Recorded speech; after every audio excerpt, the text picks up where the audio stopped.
Hello everyone. Uh, let's go to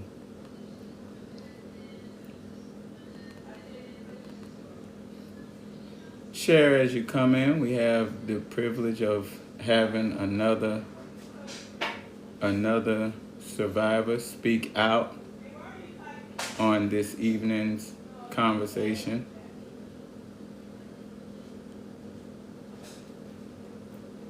And we're getting the live stream on Facebook going as well.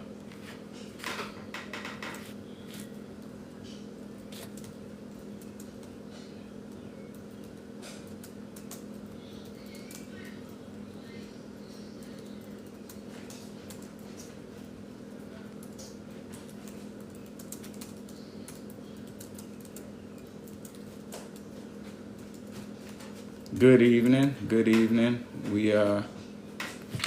I'm getting this stream going on Facebook.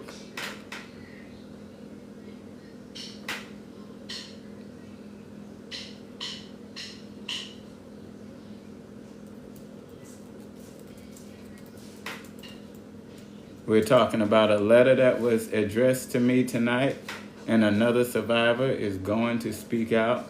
I don't know how to do all the stuff that we do with the algorithm.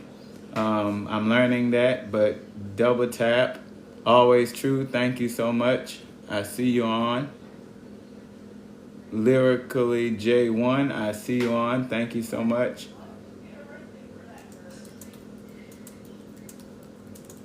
The whole purpose is awareness.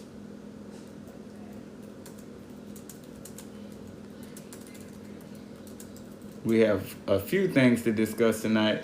Rachel Yarborough, thank you for joining us. It's just me, I see you. Thank you so much.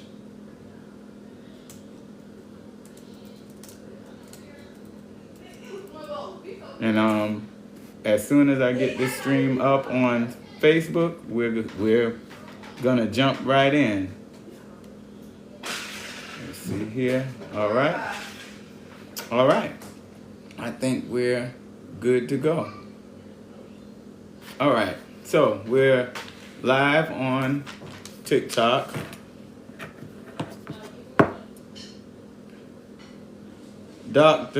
Invite Dr. J.L. Johnson to join as a guest. Don't know who you are, Dr. J.L. Johnson, but you might want to make yourself known, because if you are who you think you are, you're going to hate tonight. The name Johnson is a little bit of a trigger, so if you're not them, kind of please make us know it.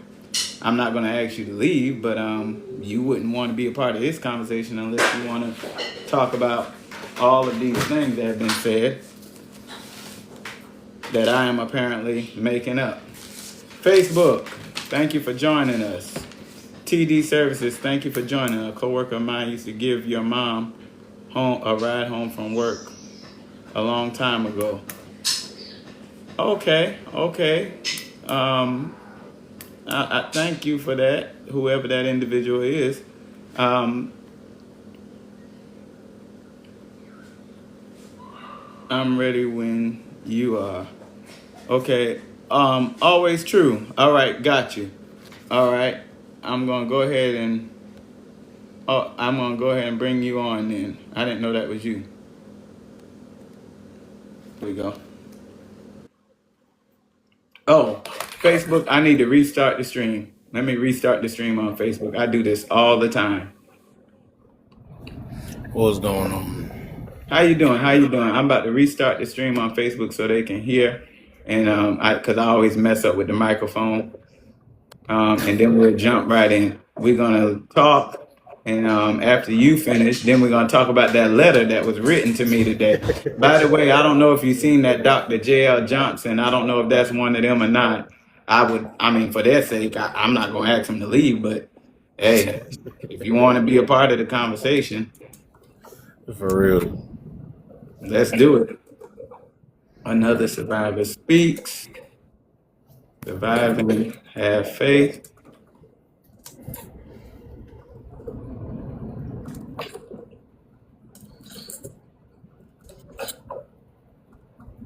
For the letter. And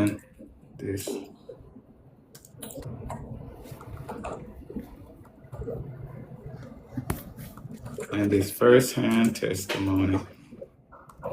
You know what's crazy? What's crazy is Barbara Bailey, thank you, I see you. She remembers when you ran away. Ran away from home or ran away from the cult? There are two stories with running away, Rachel Yarborough. I ran away from home in 5th grade, but I ran away from the cult when I was grown. Join us tonight for the letter and this firsthand testimony. All right, save. Oh no, edit. I think you gotta like double tap the screen to share it or something like that. So do all of that stuff that y'all know how to do. I don't know all of that, but I'm gonna learn it because we have to get this word out because this stuff has gone on for too long. And when we don't say anything, so a big conversation right now is why was it allowed to go on for so long? And part of that is because so many people felt something but didn't say anything. And so yeah, that's the major thing. Home when you were little. Okay, that was in 5th grade, about 2000 when I ran away from home. Okay, got you. All right. So we're on live on Facebook and we're on TikTok. KB, thank you. Whoa Creations, thank you. I see you on. LaShanna McDuffie, I see you on. All right. All right, Facebook, make sure you let me know if you are able to hear me and by extension hear our guest for tonight, because I have these little issues with sound and I don't know why. Well, I do know why, because this computer that I use tends to be crazy sometimes. That's why. But the sound should be working now. And I'm looking for my other computer.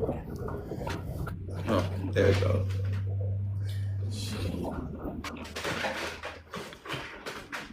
All right, I'm seeing y'all coming in. I'm seeing you coming in. Now, listen, last night I only intended to be on here 2 hours and I wound up on here 3. We're going to try not to do that tonight. I'm dead. My phone, it keeps going, but I appreciate the support. I appreciate the support because we can't do nothing with anything that's not supported. So thank you so much. All right. All right, so on TikTok, we have an individual who I'm going to allow to introduce themselves. Facebook, please let me know if you're able to hear, because I can't see any comments. So if someone comment, make sure that you let me know you're able to hear. Our guest is going to introduce. Oh, okay, Melanie, got you. Thank you. Thank you so much. Our guest is going to introduce himself, and I'll just let him kind of start where he wants to start, and we'll go from there. All right? Go ahead, sir. All right. Hopefully everyone can hear me. For those of you that don't know, my name is Tyrone. I am a junior. If you want to put 2 and 2 together about what's been going on, I'll let you figure that one out. But I grew up in that cult. I was brought there by the age of 5, there in Alcaloo, South Carolina. Of course, I was not given a choice. I was forced to by my father, who a lot of people may know, and a lot of that rent from him actually seen me, and I used to run the company. So I'm sure a lot of you that hear my voice that are customers of him probably recognize it. But it's a long journey, I can say. I've been in the cult for 20 years, from 5 to 25. And the abuse, I can say it was the number one factor in that cult. And that's for us. Money was their number one factor for anybody that wanted to, invest in it. But I can say that everything that's been going on lately, it's not false. The testimonies that Pastor Long has been telling you guys, it's not false. I'm one of maybe 18, 19 men that left the cult. Yeah. Yeah. And honestly, I never thought I was gonna make it out. Yeah, yeah. We didn't get to talk about that too much. We're gonna try and talk about it tonight. Go ahead though. I'm not gonna interrupt. I'm gonna try not to. Oh, I don't mind. And if anybody have questions that I can't see on the other stream, I don't mind answering. Um, but if any type of abuse that you can think of, I've experienced it. And not only have we all got beaten in front of each other, I've also experienced some abuse that a lot of people did not know about. My father definitely went too far with a lot of his discipline, as he would call it. And I would like to paint a picture for those that are listening, even though sometimes it is hard to talk about because I still get nightmares from it, even as a kid. In second grade, the first time I've ever experienced the abuse, I was in second grade. And I remember, if you could picture a black folding chair and a second grader going in between that black folding chair, being handcuffed to the legs of that chair, had my legs duct taped together by my ankles, and a strip of duct tape put over my eyes so I could not see. I remember the time where this started. It was near 7 p.m. on a weekday, all because I failed a math test that I thought I was prepared for, and I'll give the backstory to that. We were learning our multiplication. I'll never forget this. We only had to learn 1 through 6. My father forced me to learn 1 through 12 when I did not need to know that. Now, he would not take accountability for forcing me to learn information I did not need to know. And of course, I failed the test. So, to speed you back up to the abuse starting, being handcuffed and duct tape, I had to count to 100 for each hit that he gave me. Mind you, if he asked me a question, I had to answer it within a certain time, or I had to start over from 1 with the hits. If he didn't like the answer, I had to start over from 1. If I took too long, or if he just wanted to, I had to start over from 1. I never actually said 100 that night. I won't forget that. And he abused me with a paddle, extension cord, his police baton, and by the time he was done, you could see patches of white flesh on my body as a second grader. So someone asked, which kid is this? His name is Tyrone, and he is a junior. And he was a part of helping run a business that we've talked about. If you can put 2 and 2 together. Well, I tell you what, they won't sue him. Let him come after me. His father owns the bounce house business in Alcalá, South Carolina, and he escaped about 2 or 3. What was it? 2, 3 years? It's 6 years now. February 25th, 2020 is when I finally left. Okay, I'm sorry. I didn't mean to break in. I just wanted to clarify for someone who asked. Tegan, whoever this last name is, yes. The answer to that is yes. Go ahead, sir, and continue your story. Oh, I'm Miss Big Soul. I'll be 31 this year. But I was in the cult for 20 years. I left when I was 25.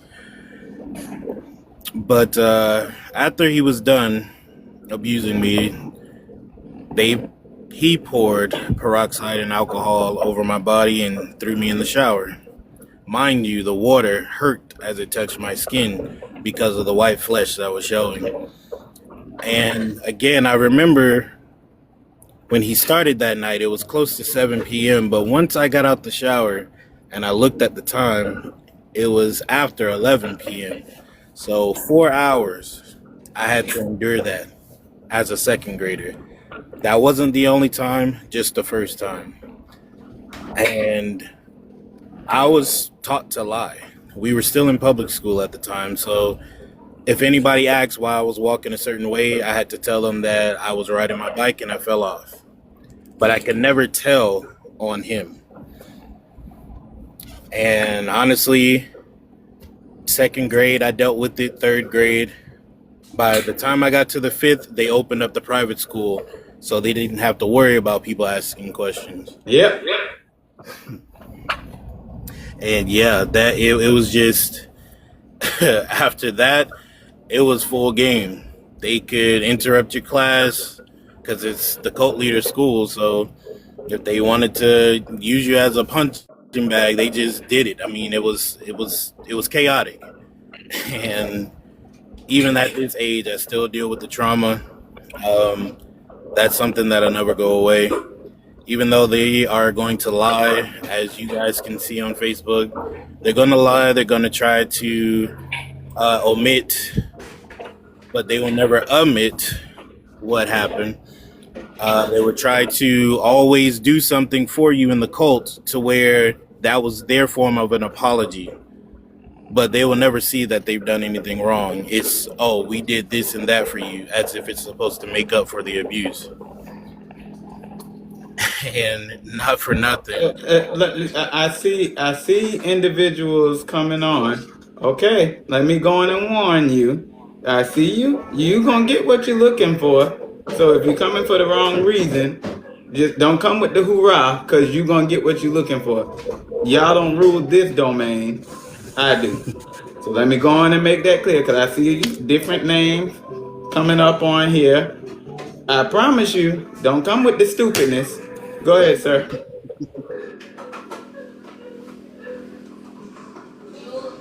And not only that, it's just, yes, they are going to, you're going to see posts about how they sent us on trips and they did this for us and that for us. And honestly, again, just because somebody spends money on you does not give them the right to treat you any kind of way.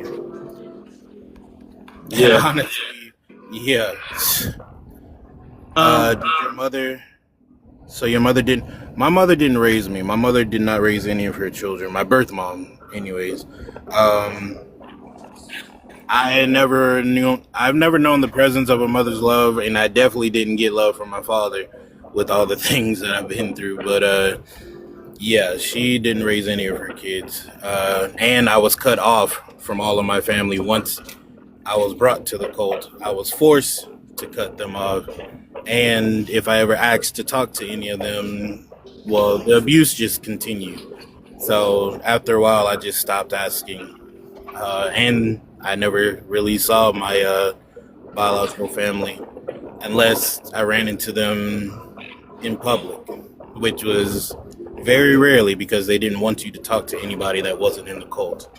So Lady, you asked, do they have a Facebook page where they're posting to? We're going to talk about that in a bit because a post was put up today directed to me. And that was this letter that was addressed to me, that was sent to me, was put up by one of the individuals who are very influential in this whole construct. So we'll get to that. Someone says, so he experienced all forms of abuse. Does that include sexual? Sorry if that's intruding. That question is on Facebook. oh no, I've never experienced sexual abuse. Thank God. But yes, physical, emotional, mental, spiritual, hell, I've experienced it all.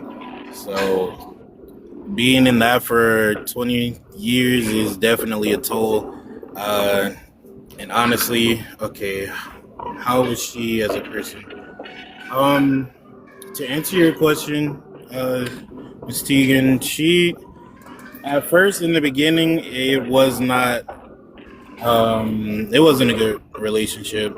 I mean, not because it was like horrible, it's just little petty stuff that she used to do. But once I graduated and got a little older, we connected a little more. Even till this day, like, I don't have any animosity against her. She never tried to abuse me at all, even though she could have, seeing who she was married to. Um, but no, One of the things that often get me, I said this last night about her. Where all them kids went is my question.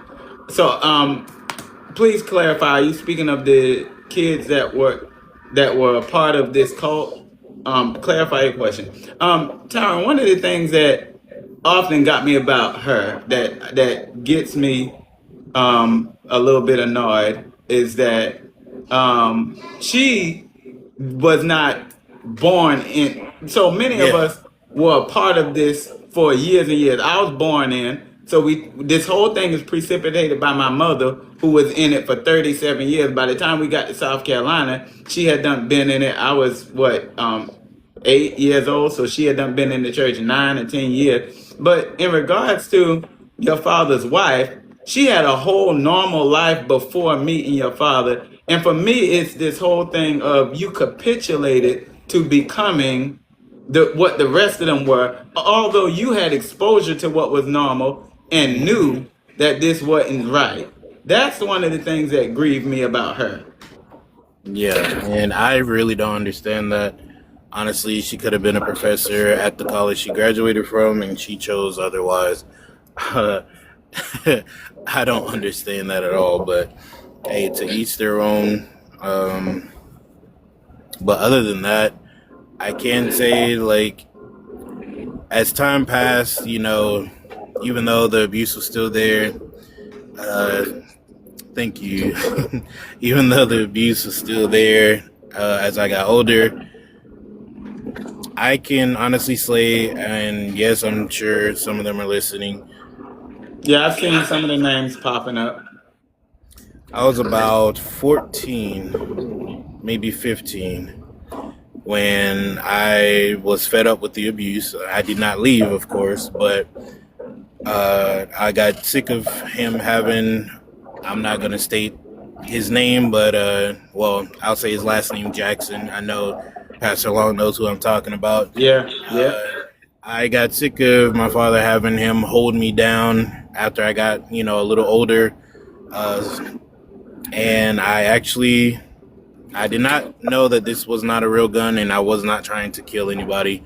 But I got a BB gun and I loaded it and I shot towards my father just to see if like he would stop abusing me.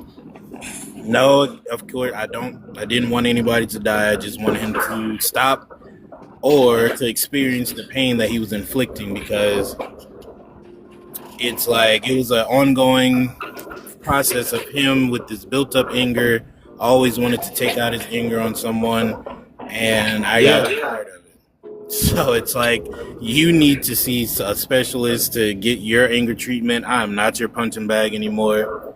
And I shot. Uh, he had to get stitches, of course, and we actually had a conversation about it later.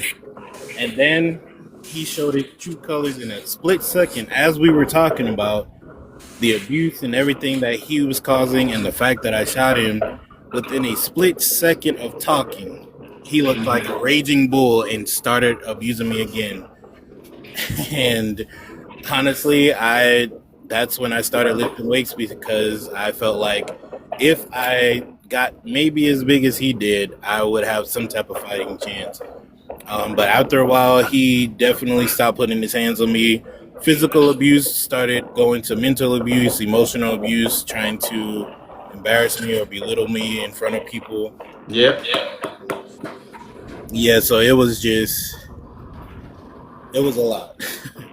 So you mentioned, and I thought about this when we first talked about when you said you wanted to come on, and I wouldn't have brought it up if you didn't. But you mentioned the other a second ago about the individual holding you down, and I can remember being in the house that was called the bed and breakfast, Mm-hmm. and you got in trouble for something, and you were being beat, and he had us, one holding your legs, one hold one leg, one hold the other leg, and two of the other boys holding your arms while he was beating you. I would not have brought that up except, and the only reason I'm saying it is because of the fact that you are okay. I'm gonna attend to the question here in just a second. I mentioned it because you just mentioned being held down.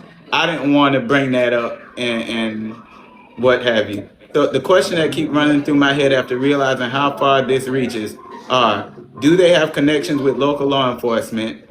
Do they have people in the fold with high-ranking positions in the community? That's another one of those hard questions to answer. So they are connected to people in power. Now, there is something I just recently seen that I had in a file that I printed 3 or 4 years ago that I forgot about. And I will say you can go online and you can type in the name of the individual who run. Well, I'm not. I'm not going to do it like that. You can go online and you can search Dwayne Johnson Sr. and check his arrest record out for yourself. I can tell you that there are a number of things for which he has been charged and in jail, arrested for, what have you. But interestingly enough, it's always dropped. So that was odd to me. I noticed it, but I forgot about that file, and I forgot about that sheet that I had until it was recently brought back to my attention. Mm-hmm. Right away, her kid, I strongly believe the pain from this, they said they were going to pray for her, but instead yeah, I know that situation that you're talking about as well. Kiosha, I know what you're speaking of as well. But yeah, and so, the reason why Tyrone is on here talking is because one of the narratives that's trying to be pushed is is that I'm lying. Now, interestingly enough, I'm not the only one who has spoken out in regards to even people who I didn't know who've seen things and said things. Yet it keeps being that people are posting things attacking me for. Now I'm cool. It don't bother me at all because I didn't just start this journey. I've been speaking out. As a matter of fact, in the next few days, you'll see screenshots coming where I started this really officially online 3 years ago. Where I blew the whistle, and that's when a lot of these names that I'm seeing come up on TikTok right now blocked me and tried to get me off of their social media and whatnot. And the individual Faith Johnson who wrote me that letter started posting all of these pictures with my mother and grandmother and said on the post they can be very antagonistic when they want it. Oh, they having a good time enjoying their family and friends. To which I commented on the picture and said they can't be with family because they have no family over there. I have screenshots that will be made available within the next day or two. I just got to go to my archives and pull them out. So these things are not, there's no reason for these to be made up. As far as your grandmother, will they not let her leave? So, Angel Walker, it's not a matter of because Saturday nobody was really there to stop her. What it is that although she has told me out her mouth that she wants to be with family, blah, blah, blah, her fear for them is more intense than her love for us. Mm-hmm. And I tried to be very careful with talking about the things that I talked about in private with my grandma. Because the thing is, 3 years ago, my grandmother would sneak and call me when I was on the way to work, because I used to drive bus at the time. And I would be on the school bus between dropping children off at the school. We parked at one school for a while. And we would talk every morning around about 7 o'clock from 7 to 7:30. She wasn't supposed to be talking to me because the preacher had told her she's not allowed to talk to me. I was a problem child, blah, blah, blah, whatever. But we would talk. And I hate to even divulge this because of the fact that I know they're watching. I know they're going to try. They're going to say, that's not true, yada, yada, yada, blah, blah, blah. But the other thing is they're going to say something to her about it. And so But I told her Saturday, at this point, there is no limit that I will, there's no boundary that I will not cross in order to try and solve this issue. So she used to call me and talk about a lot. She said to me, don't let me die down here and get buried the way others have gotten buried. And so Saturday, I didn't think to go live when she was laying in that bed chewing on her fingernail saying, please, please just go. I don't want no more trouble. Now, no more trouble? No trouble has even started yet. And I said to her, the trouble is going to start when they find out that mommy is gone and that mommy packed up her whole room and you just didn't see anything. Now, she did not know. She didn't know because I told my mother, make sure you don't tell grandma until you are walking out the house because she will call somebody and tell them and it'll spoil everything. So it's not a matter of let as much as it is. She's deathly afraid of this man. And for those that are on TikTok that are watching, let me remind you of how you used to feel when he walks in the room and the whole room gets quiet and everybody got to say, "Hey, Ella Johnson," and if you don't speak, you're slapped in the face or you're fussed at and fussed out. So don't come acting like this stuff is crazy because we all knew that it wasn't right, knew the fear, knew the intimidation, and knew what it felt like to be at the hands of his wrath. A report for elder abuse has been submitted, and I am too worried about the well-being of my grandmother, particularly because now at this point, all of the ugly details are starting to come out.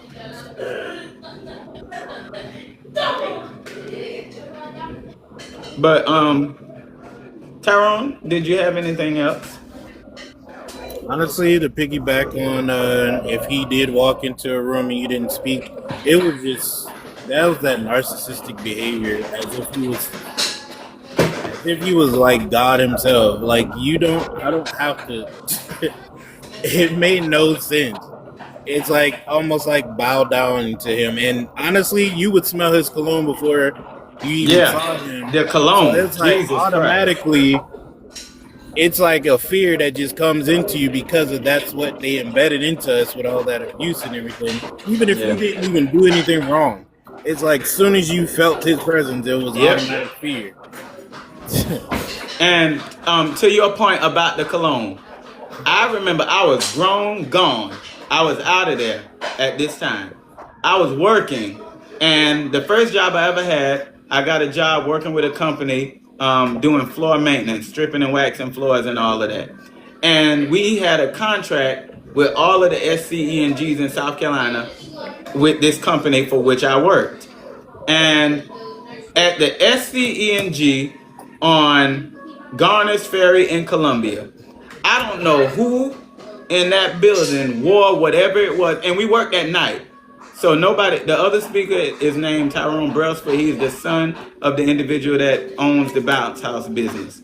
I don't know who wore whatever they wore, but that scent was so heavy that even at night, nobody's in the building but those of us who are doing floor maintenance and all of that. And I hated working on that side of the building because the smell of that cologne would remind me of, I told you all last night, when I'm called into a meeting, I can't even sit and have a conversation because the whole room is spinning. All of that would start happening all over again on Garner's Ferry in Columbia in the middle of the night, and Ella Johnson is nowhere around. So that domineering presence that he talks about is absolutely the case. It's the truth. And it didn't just affect children. You could see adults change their demeanor when he comes around. Exactly.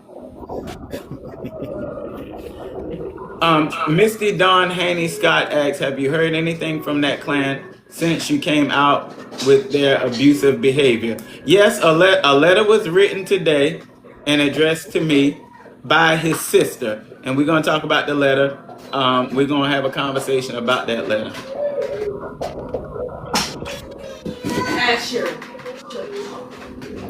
There have also been, I will say, there have also been other individuals who have posted, but they are not necessarily even a part of the day-to-day operations in Alcaloo, so I don't understand why they would think they have a dog in the fight.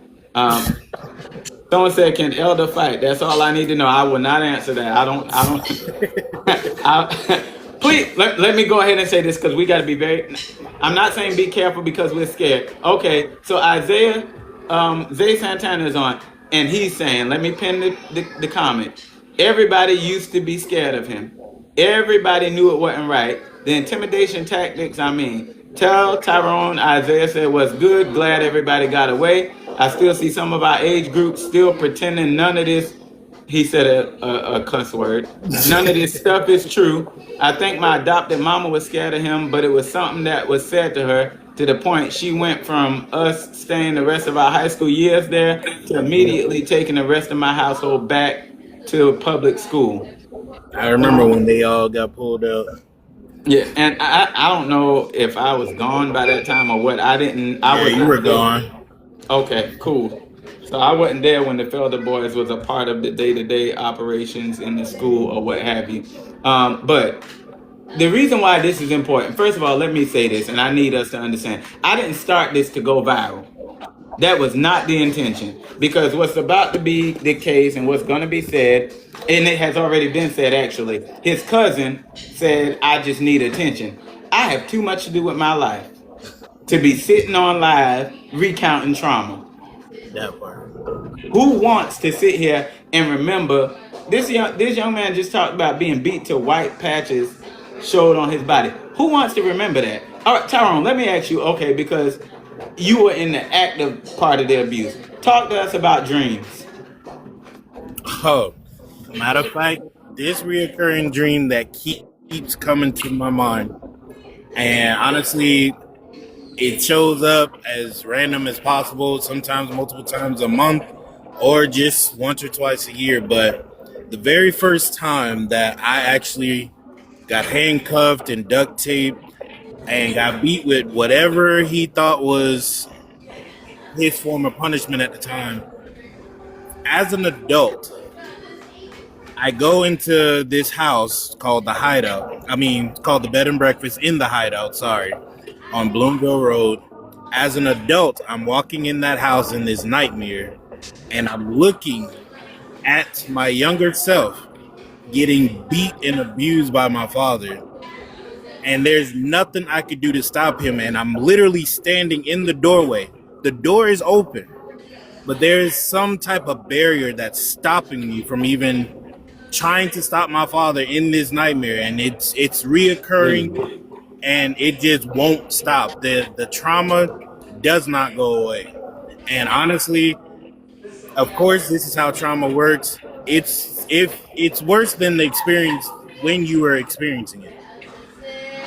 And it's Yeah, like because you keep reliving it, even though in the exactly, dream you know you're out of it. In the dream you exactly. know you're out of it, but you keep. Someone asked, so the abuse was focused mainly on the boys. The answer to that is yes, but not exclusively. There are girls who have been beat as well, Indeed. but the boys have the more traumatic stories. Yeah, and I don't like to compare between the guys and girls because yes, they did. They dealt with their form of abuse from the women, and it wasn't as severe. I can't say for each individual. I'm just saying overall. If you want to compare the boys to the girls, and this is not funny, but it kind of I can laugh at some of it now. We were like the field niggas. The girls are like the house niggas. Okay, okay, okay. That I got a history degree, and I would have never thought of that analogy. They said, "Tell Tyrone I'm sultry, cuh," which we could have did something, and I could just tell he wanted to just have fun, but they always made him clean or cut grass. Okay, so this is a perfect segue.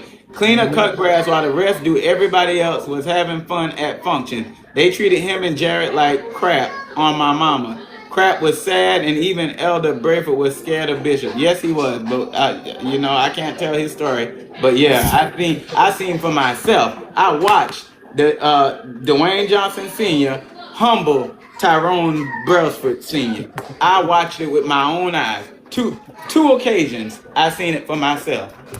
So all that he's the right hand man now is because he got a little money.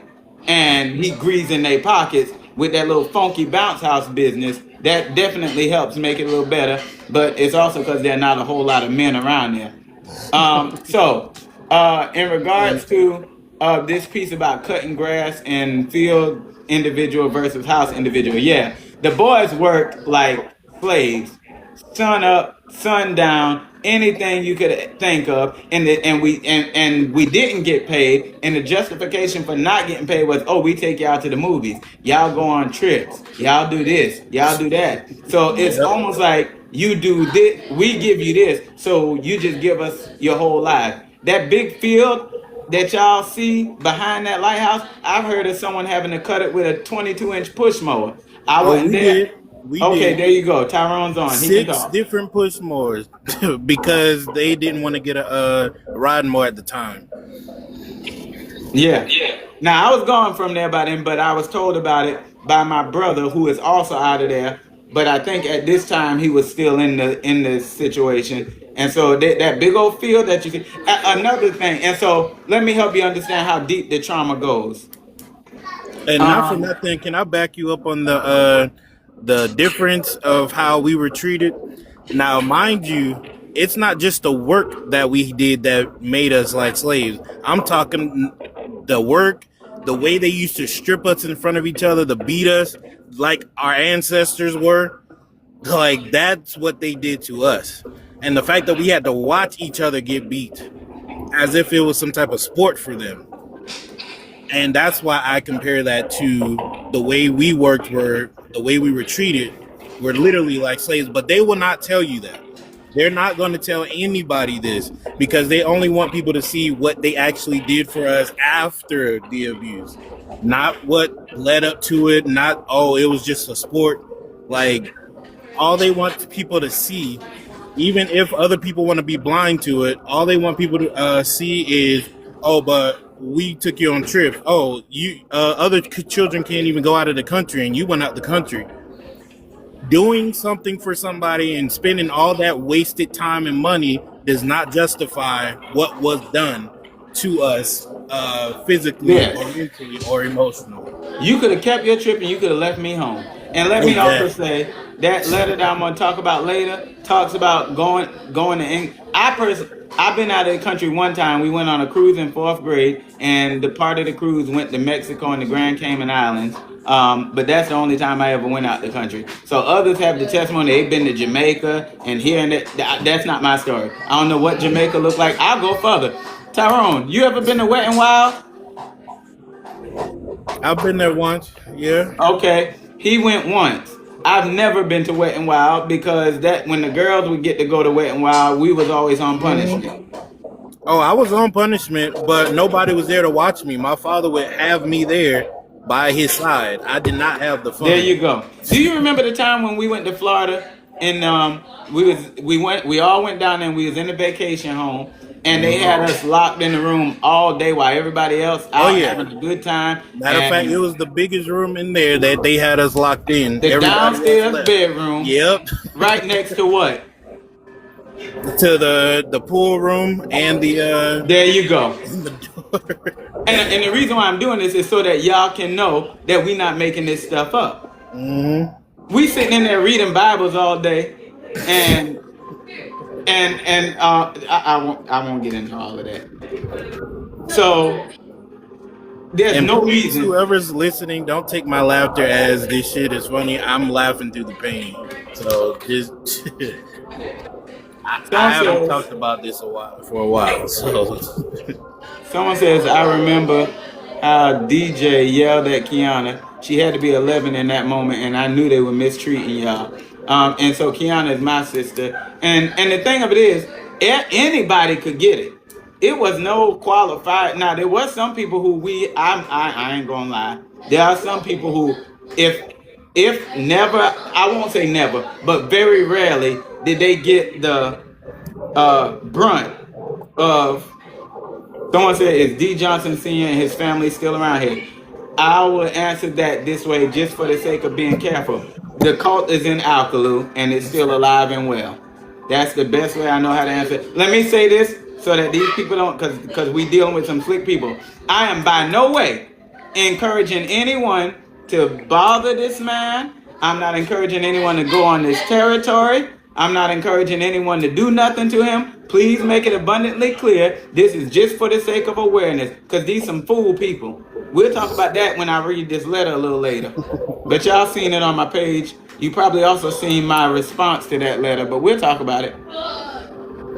Someone said my father just mentioned that push mo. Who is this Tegan person? You are very She's familiar. she stayed on, like, I think she stayed kind of right across the street from Johnson's Oh, house. I think I seen that she said that earlier. I think Yeah. I seen that she said that. Okay, well there you have it. Sadistic individuals to do that. And the thing of it is, for me, Tyrone just talked about nightmares. I have dreams. I don't now. I have one recurring dream that just don't make sense. It's not about abuse. It's another dream, and I won't disclose that because I don't fully understand it. But I have a dream. I have different dreams where it's almost like very similar to this deal of I'm grown and I know I'm grown, but it's like something has happened because the other part of the trauma is when you're in trouble, it's waiting on your beating, Mm-hmm. knowing that you got it coming. But and I'll be honest with you, to me, I can't speak for anyone else. To me, it seemed like he knew how to play mind games with you. Mm-hmm. Because he would know that you're expecting him to beat you, and he would come and speak like everything is fine, and then go on about his business and wait till the end of the day or whatever. And there was no pattern in that regard. So it could be as soon as he walks in, you get it right then, or it could be he waits until when everybody has gotten busy, or there was a Hell, sometimes the back and next forth, day. huh? Sometimes the next day, just to throw you off. Yeah, sometimes now prior to the Alkalu days when we were still in Somerton, it might if you got in trouble that Monday, you would have to wait till Friday to get your beating unless he decided to come to your house, and it all was based on how he felt. I told y'all the other night I ran away from home, and he got on the road from Florida to come and beat my tail that day. I remember that. And so, and even to the point that my sister just mentioned it, they taunt the thought of beating until they're ready to do so. Yeah, Ella Johnson seen you yet? Now you know he didn't because you would have been in there with him when he was. Good Lord, see, this is where these memories get to come. In most cases, he never really beat you, just you and him in the room. It was always an audience, particularly for the boys. Yep. I can remember. Okay. I can remember in fourth grade, I stole $20 from my mom. I think to go to the book fair or something like that. Whatever. I stole $20 from my mama, and this was in December. So we talking about going home for Christmas break. On the day that you get out for school on Christmas break, it used to be a half day, and so we got out early enough to go to the church in Somerton for noonday prayer. After they finished, we were all sitting out in the van. The adults was in the building for whatever reason. When they finished praying, they sent someone out to get me. Now I knew that I was going in there to get my beating. I knew that. So when I get in there, all of the adults are in this circle, and they just finished praying. I guess I don't know. Maybe they're praying about a strategy for how to do it today. I don't know. They just finished praying, and so and typically before the beatings, there has to be a conversation of some sort to recount what you did, as if you don't know why you're getting a beating. And so before he beat me, and I can't tell that whole, I can't tell all of what happened with that, but. After the beating, and this was before the paddle days. This was when now I'll tell it, because what is it to lose? What I got to lose? So this was before the paddle days. This was during the belt days. He beat me, and you don't move, because if you move, what happens, Tyrone? It's either longer or they gonna start tag teaming you. That's it. So, and it becomes long because he'll start over. They make you count. And you got to count how many hits. And if you move off the chair, you start over with counting. Yeah, that and hit didn't count. If it's a good day, you might count to 7 because that's their favorite number. You might count to 10. It just depends on how he's feeling. I Mm-hmm. remember distinctly. I remember distinctly um, the wife, Ella Johnson's wife, was. Let me get it in my mind. I'm on the chair and I'm turning. I wouldn't dare not fall off that chair, but I'm turning. And as he's coming down, she kept flinching, flinching, flinching, and he beat me so that I hope I don't know if anyone eating, and I hope not. I defecated, and he realized it, and he stopped. You messed on my belt. You messed on my belt. Now your mama owes me $30. Get down there. Beating again, cause now I messed up his belt. When the beating finished, I got up and he made me apologize to everybody in the room for stealing the money and lying about it. Now, let me remind you, I stole the money from my mama, and I will also inform you that my mama was not there. My mama was at work, so she wasn't even there. But I had to tell everybody in the room. At this time, this individual is now, she's passed away. Her name was Sister Bell, and she had just become a mother of the church. And so I said, I'm sorry, Sister Bell, for stealing the money and lying about it. What did you just call her? And just ain't you tired? You just whooped my behind. How are you still this angry? That part. I mean, not for nothing. I got kids. There are times that I have to do what I got to do. Now, ain't nothing like that. Lord knows after 3 licks, I'm like, hey, go ahead. I'm good. You good. Get going about your business. Nobody got time to be just raging. And one of the things I teach as a parent, you don't get a child because you're angry. You deal with your child for what they did. Exactly. These beatings were because they were mad. Most cases, what you did didn't even amount to the beating that you got.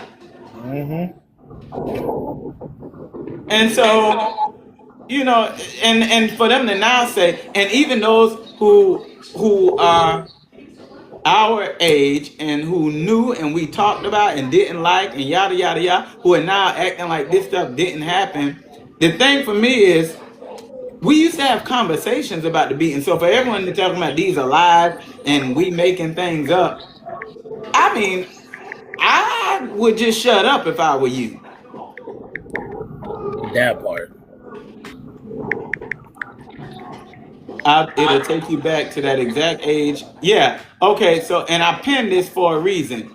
Nisha Charlene said it'll take you back to that exact age, that exact location, etc. Because just now, as I'm telling you what happened, I will never forget everything about that day and where it was and how I felt. Mm-hmm. And that's what, and so to remember, so a lot of us on TikTok have been sending me these messages about doing part one, part two, part three. Now I'm gonna tell you, I don't know how many parts we're gonna have by the time I do this because the request is to sit down and tell the story from the beginning. Well, that is such a long story, and I'm not saying I'm not gonna do it. I'm just saying it's a lot. Um, but the idea is that this almost seems like, forgive me for saying it, a never-ending story. Oh Because by yeah. the time I finish with my piece, you have Tyrone on here with his piece. You have others who were not. The last time this kind of a thing happened, it didn't go viral at all. But 3 years ago, when I blew the whistle, and that's why for these people that talking about why y'all just saying something, y'all need to go check my track record because I've been talking for years. Now, it took a few years to start talking. First of all, because I didn't want to cause a problem for my mother and grandmother. Secondly, I I had to deal with my own feelings about it before I can go. And even I'll go ahead and say, I called Clarendon County law enforcement back when I first left about so this is 2010, about April, May, June of 2010. They asked me when was the last time I had been beat, and I told them the last one that I could physically remember and describe, and the statute of limitations was up because at that time the statute of limitations was like 2 years.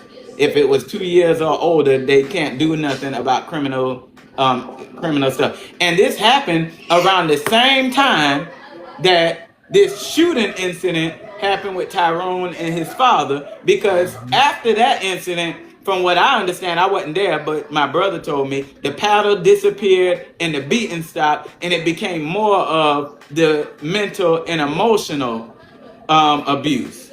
Mind you, Tyrone, you can I correct took me on that that. if I'm wrong. Oh no, you're not wrong. Mind you, the paddle disappeared because I threw that. You remember that field, that boat place that was next to the yellow building, the lighthouse? Yeah, yeah, I threw the paddle in the woods over there. I mean, and I'm talking about I flung that shit. Sorry, not to be vulgar, but I flung that paddle all the way over there.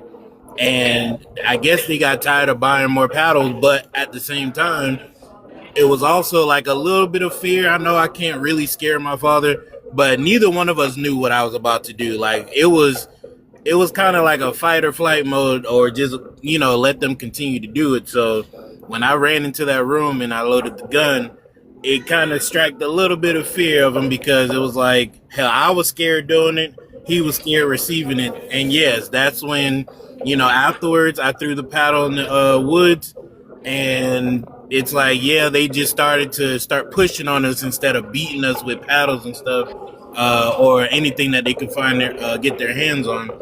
But that's when a lot of the mental and emotional abuse just like belittling us more than anything, because they couldn't really physically beat us with the stuff that they had, because I yeah. started throwing that stuff away in the middle of the night, just toss that right in the woods. And now I got to tell you, I commend you, because I know I never would have been brave enough to try and shoot nobody. I ain't gonna tell you no lie. I promise you, I thought about it. I When was I was afraid younger, while doing it. Like, when I was younger, all I wanted to see was somebody suffer. So ain't no nigga me lying to you. You beating the devil out of us and getting away with it. that part. And but I know I would have never been. As a matter of fact, so fast forward to when I went to college. The one time that I got brave. This is my bravery story, and I'm gonna sound like it's gonna sound like crap compared to your bravery story. My Hey, bravery everybody got story. their own. I was living in the veteran home at this time with Brother Bowman and whatever. And Elder John, that Sunday, the college kids used to leave on Sundays to go back to USC. I stopped by my mother's house to see her before I go back to Columbia. And I was only in the house 5 minutes, and I didn't go any further than the living room. So that was that Sunday. Maybe that Monday, but I'm wanting to think, my mind is wanting to tell me it was more so that Tuesday. I was on my way to math class. It had to be a Tuesday because I failed this class, and it was a Tuesday and Thursday class. I was on my way to algebra, and Ella Johnson called my cell phone. Now, you do not want to even think about the trauma to see Ella Johnson number coming across your phone. Because he never called to say how you doing. That just didn't happen. Yep. So I answered the phone, because the other thing is you don't ignore the call. I answered the phone. Hey, I want to know where that money is, and I want to know where it's at now. I didn't have a clue what this man was talking about. I said, I have $20. I mean, I don't know what money you're talking about. No, see, you think I'm playing with you. You think I'm playing with you. But I'm telling you now, you better come up with that money. I said, Ella Johnson, I don't have a clue what money you're talking about. I have no idea what you're talking about. The man got on my nerves so bad, I ain't even go to class. I went home and laid down, took a nap. So, okay, let me remind you, I had gotten in trouble in December for stealing a coat. And I was going through pre-trial intervention.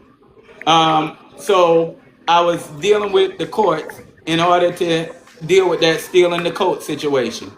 All right. So that was that Tuesday he called. Then that Thursday, we all got a call to meet Ella Johnson at Wells Fargo in Columbia. All of the college kids. And I was like, I'm on my way to class. I have a test. I was like, everybody need to be there. Everybody got to get up there. So all of us made our way to, okay, so my sister is here. She says he slapped the mess out of me about that money the previous Sunday. Oh, so there you go from my sister. All right, so all of the college kids, and the whole story, I'm not getting off track. The whole story is connected. All of the college kids met him at Wells Fargo. He gets out of the car. They have a bunch of checks. They tell us, here, go in there and cash these. Bring the money back out to me. Checks. My check was $600 and something. Siobhan, I don't know what. This is my other sister, Siobhan. This money wasn't the money mommy dropped in the field. I'm gonna tell you what happened with this money because I know what the end of the story is. That's another story you remembering.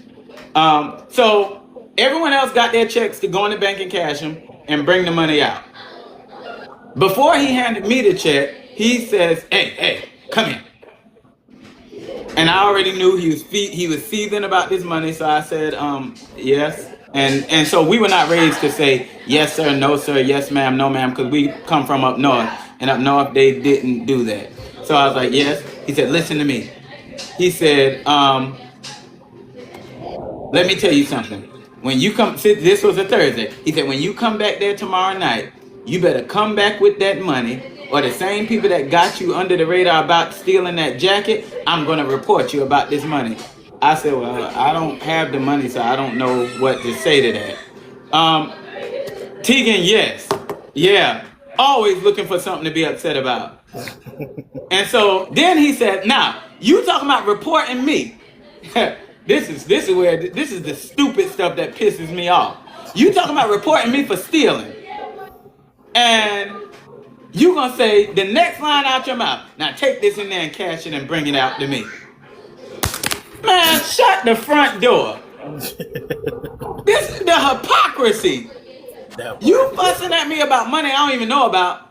Now, and so the check was for $600, and it was supposed to be paid for our work with the after-school program, that as if they were paying us from that grant. So I went in, cashed a little $600, brought it back to him. I went on about my day. It's Thursday. We go back because the college students were not allowed to stay in Columbia. They came and picked us up every Friday because we had church on Friday, church on Sunday, and we had no choice but to be there. All right? So, and we usually got picked up about 3 or 4 o'clock. So I won't call the individual's name just because of who the individual is, and this individual is not in the cult, and I don't want to indict other people or bring other people in. But I went to this individual and another person in whom I confide about things, and I said, look, I need some money. I don't know how much money I need, but I need some money to take back with me because I'm being accused of taking money that I don't even know. I didn't even know how much money it was. And so the two individuals said, well, if he's a pastor, surely he will listen to you and understand. And I walked out and I ain't had the money. I was like, oh my God. So this is another one of them situations. Now I'm not a child anymore, quote unquote. I'm in college, so I'm grown. But I'm feeling this thing of, oh my God, I'm going to be in trouble. I'm going to be in trouble. I'm going to be in trouble. And when nothing moves the clock, like when you're in trouble. Yep. Listen to me. That clock, that clock speeds up. 24 hours turn into 30 minutes when you in trouble. So we get picked up, we go, and it's Friday night service. Now, if there was an impending issue, it was nothing for him to deal with it in church. So I'm thinking, my goodness, this service, he gonna fuss at me. I wasn't so worried about a beating because I figured that because I was grown. I later found out that didn't mean nothing to him because I didn't get beat after I graduated. But I can tell you by the time that he slapped blood out of my mouth. And I was 18 years old. But in this regard, I wasn't worried about a beating. But I mean, by the time he finished fussing and carrying on, it almost like being beat. And so that Friday we get to church. And nothing was said. And so I'm like, is it mind games? Remember we talked about the mind games earlier. I'm like, is it mind games? No, I can't say that he beat grown men. I can't say that. He talked to grown men like they were kids and they act like they was being beat. I got another story about that, but I won't tell it right now. When my father came down and was demanding to see my sister, he had a grown man running like he was a child. Ella Johnson, I'm trying to get there as fast as I can. Grown man running. All right, so nothing was said Friday night. So church was over. We go home. I'm like, okay, I ain't gonna let this hang over my head. So that Saturday morning, I got up, went to the restaurant, and um, I I kind of could talk to Sister Johnson a little bit at times, because when she wanted to be nice, she could be. Mm-hmm. So I worked up the courage, and even then, you got to still cushion whatever you're gonna say with a whole lot of whatever. So I worked up the. I walked up to the restaurant, working the speech in my mind as to how I was gonna ask about this money, because I ain't letting this hang over my head the whole weekend. So when I get to the restaurant, Sister Johnson spoke. I spoke, and so I was like, Sister Johnson, and I can. It's almost like I'm sitting here seeing this right now. I said, Sister Johnson, what happened with the money? She said, oh, your mother didn't talk to you? I said, no, I hadn't talked to my mother this whole week about the money. She said, oh, your mother was supposed to apologize. Your mother was supposed to apologize because the money was found. Your mother was filling out an envelope and she leaned on somebody's Bible and put the money in the envelope in the Bible. And now, here's the stupid thing for me. Why would y'all make my mother apologize when my mother is not the one who... Ella Johnson was the one calling and ranting and raving and acting crazy. Why would my mother have to apologize? I said, oh, no, I didn't hear from her. I said, Ella Johnson is the one that called me. Because now, what I just said to you, I never would have said to them. That would have been a death sentence. For real. I said, Ella Johnson's the one that called me, so I didn't know, I didn't hear nothing. And she said, no, we told her she needed to get to you and apologize because your mother was adamant that you took that money before you went back to college, and we told her she needed to get to you and fix it.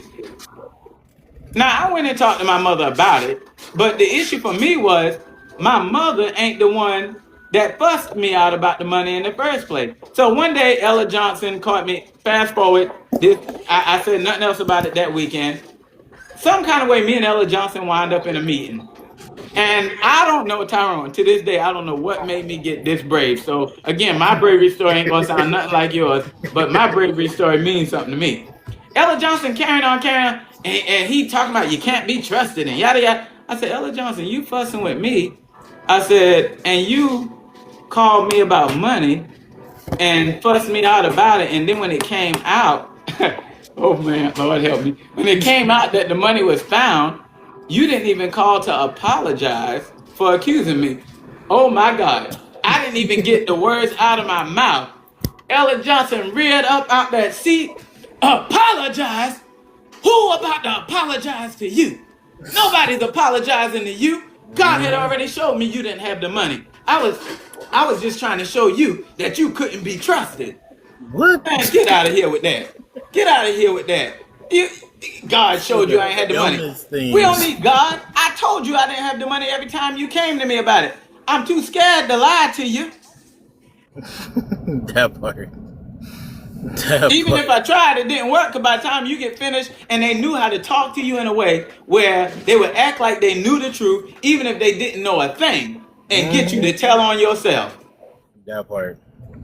Said, Pastor, did your mom know you were getting abused like this? I remember you getting a beating one time and it tore me apart watching it. It was over something someone else did. You kept telling them you didn't do. I can tell you a few stories of beatings I got when it was other people. I wasn't even around. Oh boy. Every adult knew. Every adult knew. There's not one adult there who did not know. So my mother and I talked at one point about this whole thing, and my mother's words were, my frame of mind was not in a place to know how to defend you all. And I'm not excusing the fact that it happened. I'm not excusing the fact that they didn't say anything, because the thing for me is if y'all knew to cover it up and knew that when something about the abuse that I'll never forget. There was a young lady she was the first individual to come to the after school program. So when they would pick us up on that blue and white van, now we talked about beatings and stuff with each other like no tomorrow. Everybody talked about it. Everybody knew. So we would talk about. There are even times when people would joke about how people responded to beating. Yeah, you couldn't even sit down when Ella Johnson finished beating you. So For real. so we were on the van, and this other individual, I won't call her name because she's not a part of all of this, but this other individual was on the van with us. I always got in trouble for talking too much. I guess we all know that I talk a lot now. The problem with kids is kids don't know how to be fake, and kids don't know how to say, "Oh, okay, now is not the time for that." So they was like talking about Jared. They was talking about Jared doing something or whatever, and I said, "Yeah, y'all remember that time Ella Johnson beat Jared with the handle of the axe?" And the whole van got quiet. And the story, this goes back a long, long time ago. We were on the trailer chopping some wood, and Jared was, Ella Johnson was backing the trailer up, and Jared was reaching over, touching the tire while he was backing the trailer up in someone's yard. You remember this? Ella Johnson came back there with the handle of the axe. He took the axe, and he had his hand, he had the handle, and he beat him with the handle of the axe. Not the sharp part, the handle. And so we clowned Jared for years about getting beat with the axe. So when I talked about it in the van, we clowned him so much about it, and I didn't see it as a problem. So when we got to the school, the individual who's driving the van, she's deceased now, Sister Kim Green. She and Sister Langhorn got me in a room, and Sister Green said, "This boy gonna sit in the van with that girl in the van talking about Ella Johnson beat that boy with a handle of an axe." And so Sister Langhorn said, "Oh, so you running your mouth again? You running your mouth again? Okay, you talking about him getting beat with an axe? Okay, Ella Johnson gonna hear about this and he'll deal with you." This was the norm. Very normal. Nothing about this is foreign. They talk to each other about telling her, "Yeah, I'm gonna get with Ella Johnson because he did yada yada yada, and he been showing off all week." And so, yeah, it was the norm. Every adult knew. Okay, so let me talk about this part of it, because Tyrone was raised by his father. I was raised by my mother. I remember. How did your family meet them? Let me pin it, and we'll go back to that. I remember when the beatings became a mainstream thing. Tyrone, you were not quiet around at this time. You came around. Yeah, Ariel, she passed not long ago. She died. So Ella Johnson stood up in church. Yeah, I wanna all of y'all sisters, I wanna let you know that he said, I want to know whenever these boys are doing anything, because I'm going to start dealing with them. I'm going to start dealing with them because they need a man on them. They need a man to handle them. And so that was how, and I remember, okay, let me go here. I remember my mother and godmother coming home and saying, "Nah, I don't think I ain't going to be calling Ella Johnson." Now, they weren't able to stick with it. But they said, "I ain't gonna be calling nobody. I don't need nobody beating my children for me." But my mother didn't have the strength to stick with it. I remember that. That was during the time my mom and dad had split custody, so I was back and forth. Okay. That was still during the Summerton days when they first started the. That's it. That was it was during the Summerton days, and this was in a church service. And so that's how it got to be that whenever somebody gets in trouble, Ella Johnson is the one. And I mean, the point they made these single mothers feel. Bless your heart, Ariel. They made these single mothers feel like they just had no power. Like, oh, you raising these boys. And I remember being beat for rearing up against my mother. I have never in all of my life raised my hand to my mother. Truth be told, my mother's not a big woman, but first of all, we were raised to be scared of adults. So I would have never even thought, "Oh, you hit me, I'm gonna hit you back." Because if I was to do that, we already know how it's gonna end. Yep. So he was mainly beating the boys. Did he beat the girls as well? on Facebook. Yes, mainly the boys, but yes, there were some girls that got beat as well. I I know. believe he let his I, wife and the sisters beat the girls though. Yeah, so yeah, but I can also tell you about. I know of one incident, and I won't go into the fullness of this. I know of one incident where my sister was beat. I'm the oldest, but the sister right behind me, well, two or three, where she was beat for something that she told that was done to her, and they didn't believe her, and he beat her, and then came in the living room. We were on vacation in Florida. Came in the living room. We sitting there watching TV, trying to tune out what we hearing going on in the back room, and he said, "Turn that TV off, you bunch of bastards." Now we had nothing to do. First of all, she shouldn't have been beat. But the other thing is, we had nothing to do with the beating. Why we bastards? So Shonda Nessa, I pinned your comment. How did your family meet them? In 1989, my grandfather went to the church in New York where this man's father was the pastor. His father was not anything like him. I respect that man Nothing. to this Nothing. day. As a matter of fact, I'm going to talk to y'all about my last conversation with him because he has my undying respect. When you hear me talk about my pastor growing up, I'm talking about Bishop Robert P. Johnson. I am not alluding to Dwayne Johnson Sr. at all. He was a terror. I don't refer to him as my pastor. Mm. And so my mother came to the church as a result of her mother being in the church because she was shacking up with this man that I call my grandfather. They loved each other and whatever, but they just never got married. And so I was born into the church, as was most of these young people that are my age. With the exception of a few, Tyrone here, of course, he told you he came into it at 4 years old when his father got custody of him. And he was around before that because I remember his father would bring him around. And I remember when you came around, everyone was always so good to see you because you wasn't around often. Yeah. I used to feel like I wanted to be like that. Like they liked him until you got around full time, and then we all got treated like crap. So,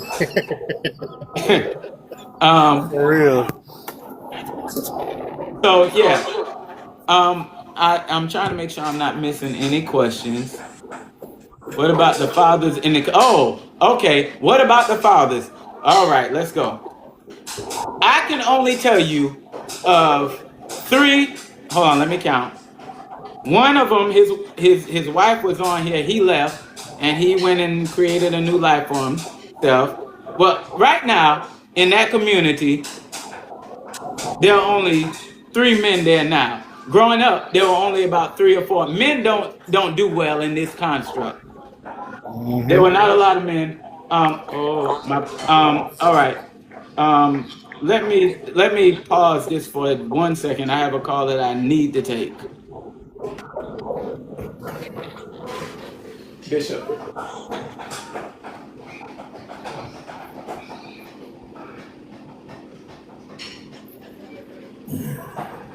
I cannot see the Facebook questions or anything, but I can answer. Yo, that. What's up, this is Cassandra?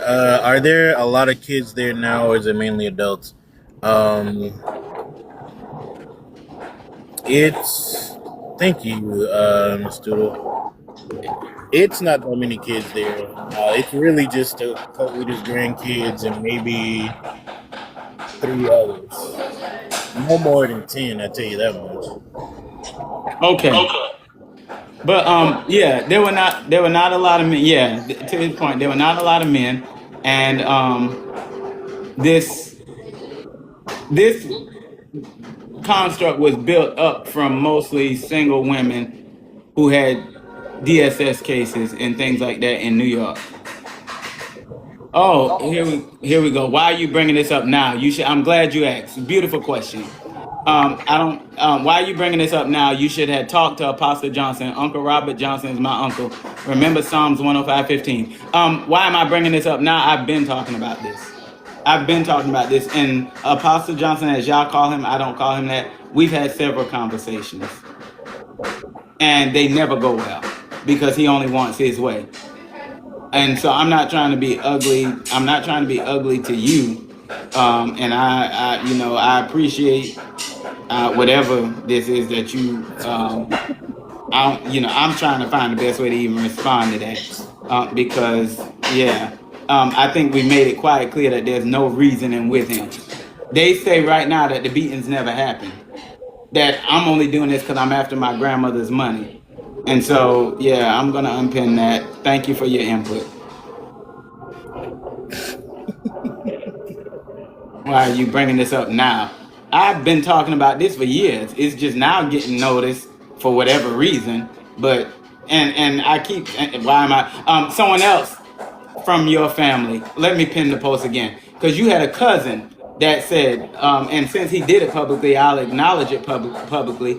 James Johnson said, let me I got the screenshot and I don't remember where I have it. But he said something along the lines of, if you had all these accusations, why did you not go to law enforcement? Well, when I did, the statute of limitations for that which I could talk about was up. So I did go to law enforcement. That's the first piece. And the other thing is law enforcement was with us Saturday when we got my mother out of there. That's the other thing. But the other thing is, when is a good time to bring it up? You tell me.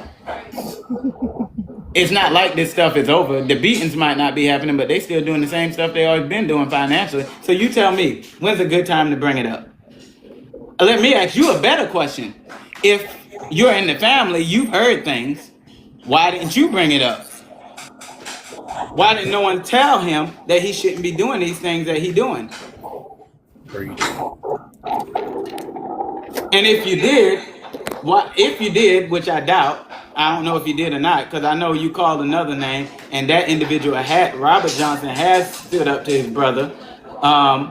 He has stood up to his brother. I don't know who you are, so if you have, thank you for whatever you did or tried to do. But at the end of the day, don't come ask me why am I bringing this up now. First of all, I didn't go as far as I'm going now because my mother was still there, and I really had their best interest at heart, even though I didn't like their situation. At this point, my mother is no longer there. What do I have to lose? My grandmother needs to be out of there. That's what this whole thing is about. So I told you don't come with the foolishness. If you're going to come, the best thing for you to do is sit and watch. Don't come with the foolishness. Because no, we ain't doing that. Why am I bringing it up now? I brought it up when I was in 7th grade. And they found out that I said something about it, and I got picked up and thrown on the ground. And said, you want to talk about abuse? Let me show you what abuse is like. Let's go back to the story where I talked about the boy getting beat with an axe handle and missed and said it in front of an outsider, and you said that in front of that girl. When I wrote the suicide letter and I was at Clarendon Memorial Hospital, the doctor came in. Now this is after Ella Johnson Dunn told me in the guidance office. This is after Ella Johnson Dunn told me in the guidance office, when that psychiatrist finish with you, I'm going to bust your behind. They want you to go to a psychiatrist. I'm going to be a psychiatrist. Now we at the hospital, and they ask me all these questions, and the doctor walks out, and he says, look, you better stop sitting there looking all forlorn and sad and start smiling and being pleasant and show these people nothing wrong with you so that we can get out of here. How many times if nobody else got in trouble for trying to sound alarm? I was getting in trouble since I was a kid. And here we are right now, people are still trying to smear my name for saying what's going on. So don't you dare ask me, why am I bringing this up? I should have talked. No, you should have. You were an adult in the situation. Come saying nothing stupid to me. And this is the problem. We want to pass the buck. Why am I saying something now? Because when is a good time to say? That's what when do y'all think? Those of you who keep asking this question. Those of you who keep asking this question about why now? When do you think was a good time to talk about it? What does that gate lead to that's behind the bounce houses? I don't know what gate. I don't know what gate you're talking about.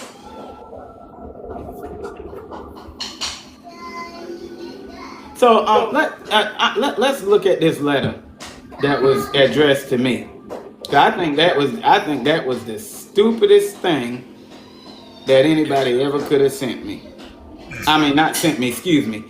First of all, Faith Johnson has me blocked on Facebook, so I don't even understand why she would type a post on Facebook and then put my name in it as if I'm going to see it. You blocked me 3 years ago when I, blew the whistle before. But let's go. I want to take the time to go line by line and talk about this piece of foolishness that you sent me.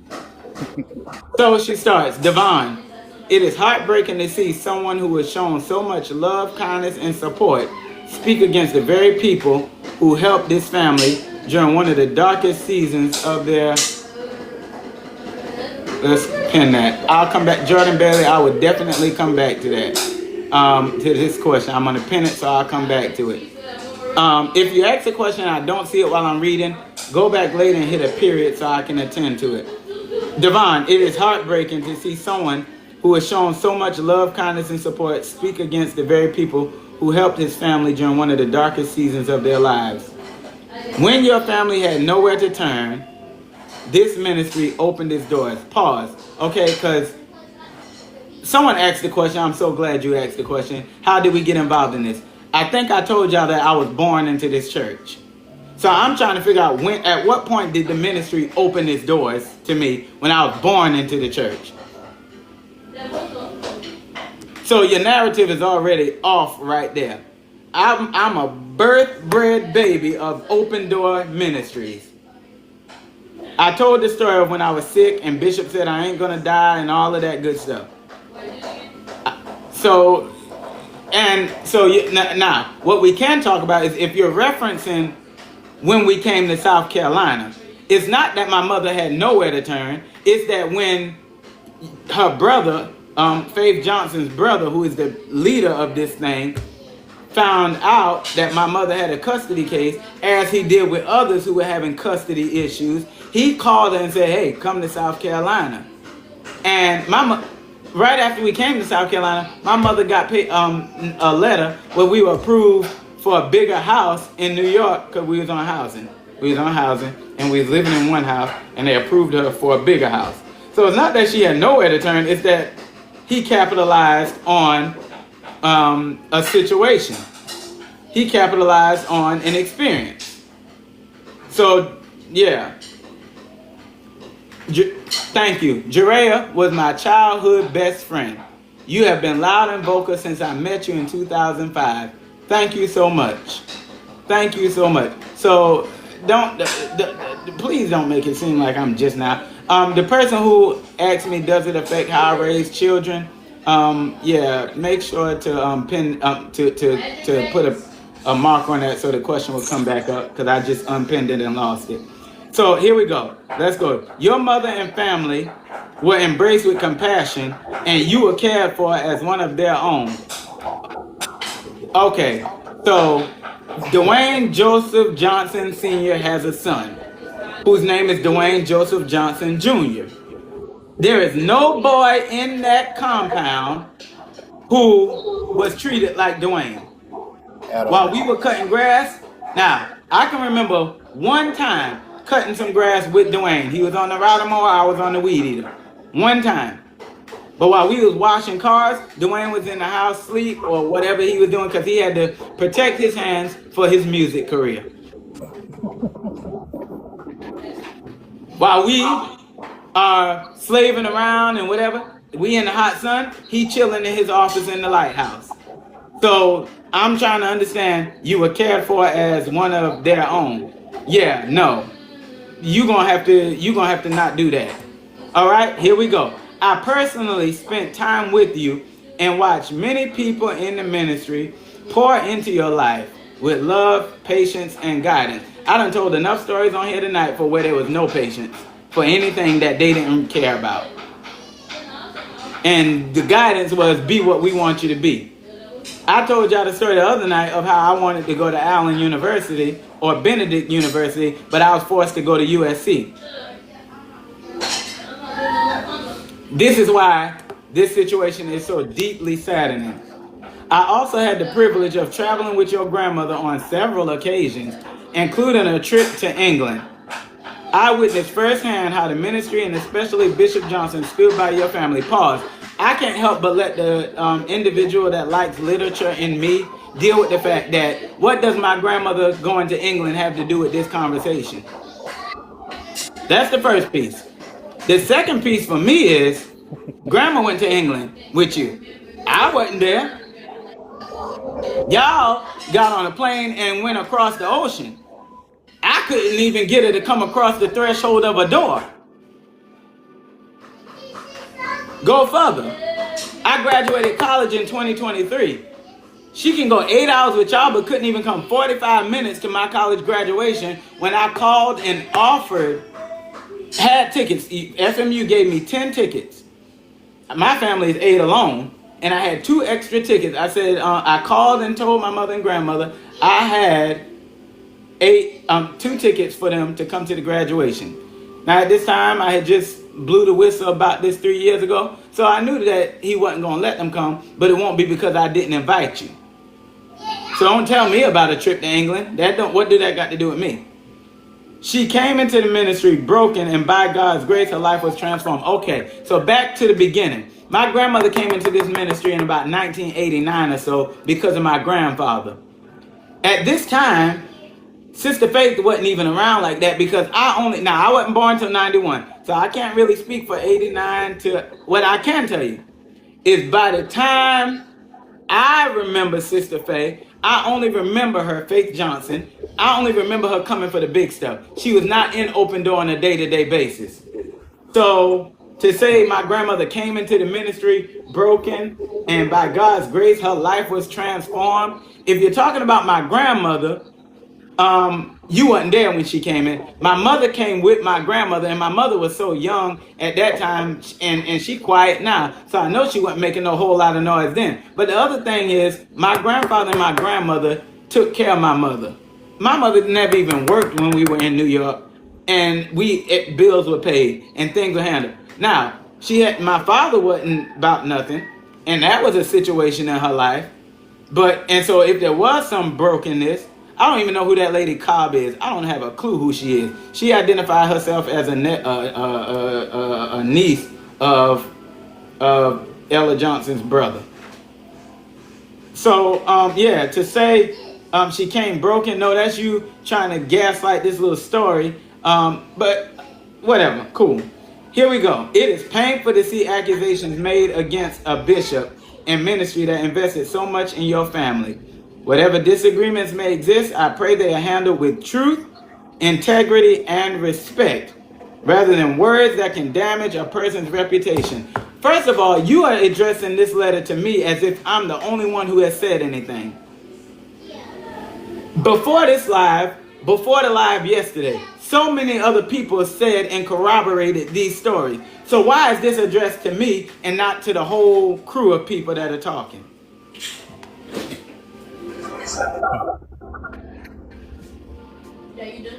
Why is it that you can continue to attack me as if I'm the only one saying this happened, that happened, and the other happened? This is truly a sad day. I'm sure it is for you. For y'all. I'm sure it is. My prayer is that God will search every heart, bring conviction where it is needed, and let truth prevail. As scripture, and I'm not going to read them verses because y'all specialize in using Bible to try and play on people's mind.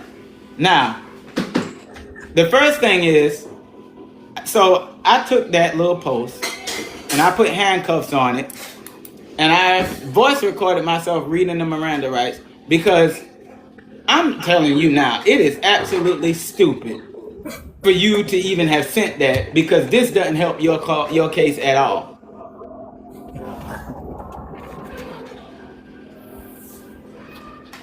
You are taking the trauma of people who were abused as children and trying to pretend it didn't happen for the sake of protecting a reputation for somebody who will not even acknowledge that these things took place. That part. The fact of the matter is, this wouldn't even be a conversation right now if I had a normal relationship with my grandmother. Let's start there. Let's also talk about you quoting scripture You quoting scripture, but y'all be prophesying death on people. I don't know exactly. I don't know this particular scripture by heart, but I believe the Bible says, "I suffer not a witch to live." When you're trying to prophesy doom and gloom, that's operating in charismatic witchcraft. That part.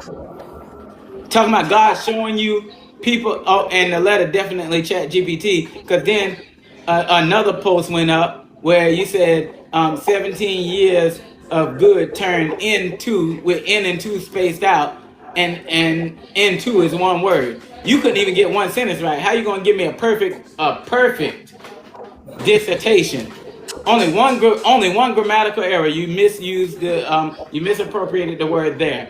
Instead of doing THERE, you should have said THEIR. Took me in as one of their own. It shows ownership.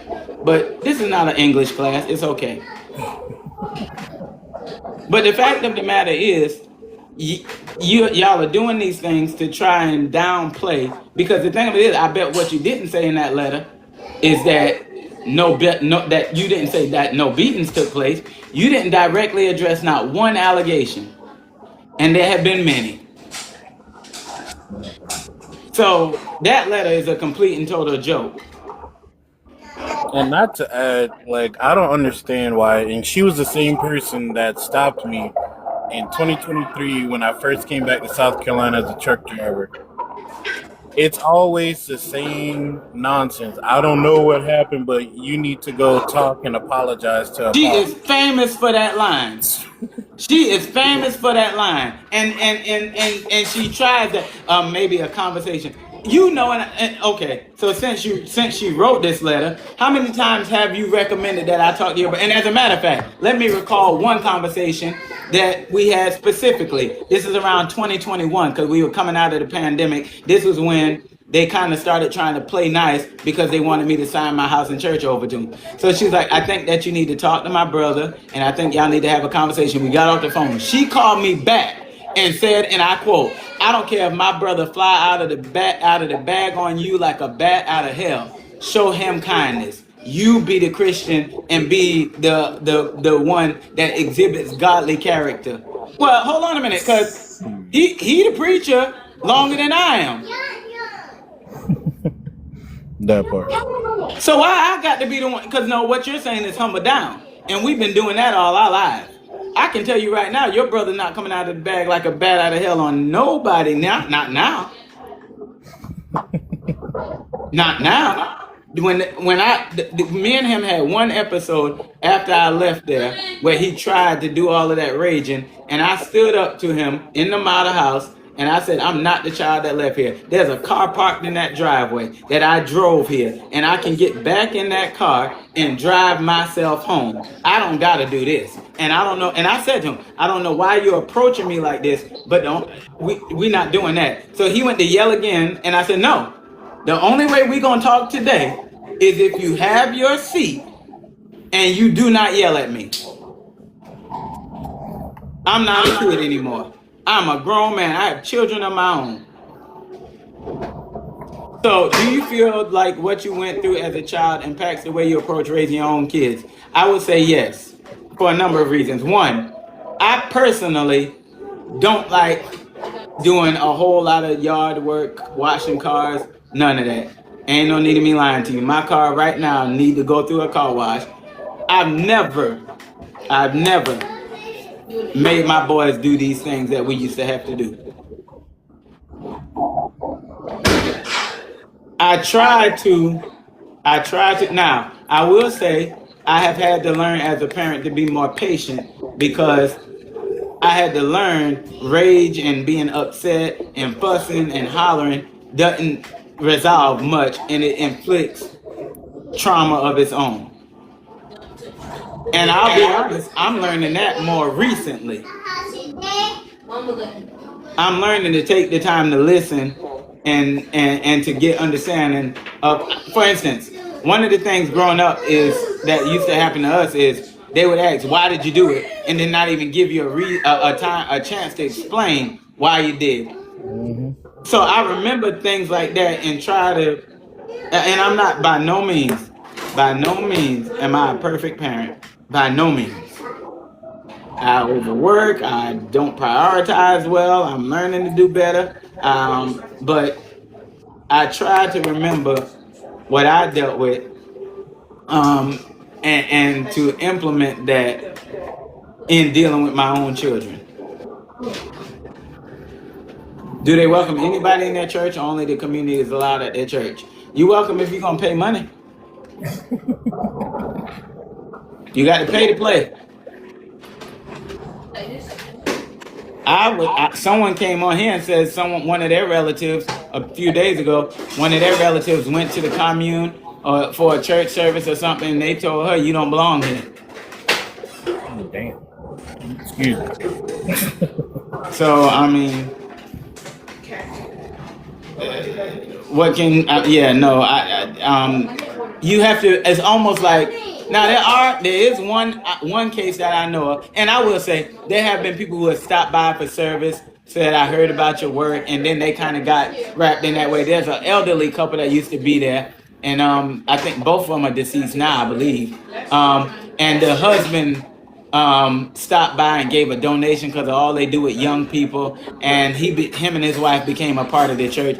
But even them, they found out about how things were, and they stayed around, but it became a little distant from what I can remember when I was there.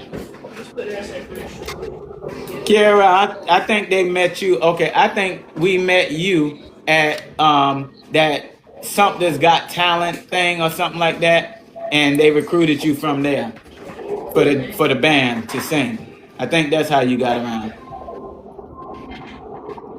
When I went and signed my house and church over, he stopped my mother, and my grandmother from communicating to me.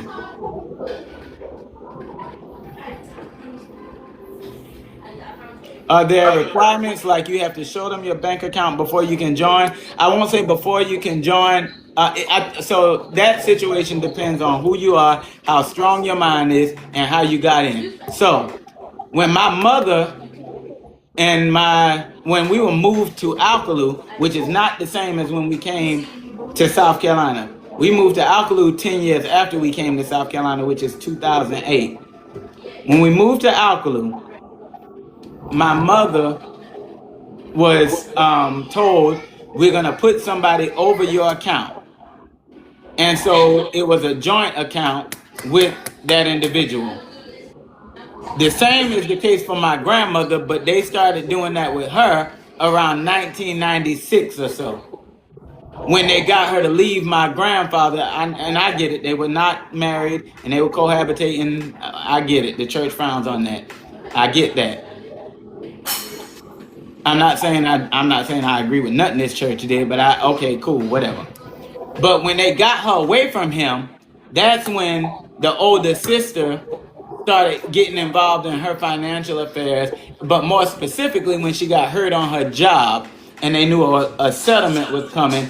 That's when power of attorney and joint accounts and all that became a thing for my grandmother, and that goes to that happened in about 2003, 4, 5, somewhere up in there.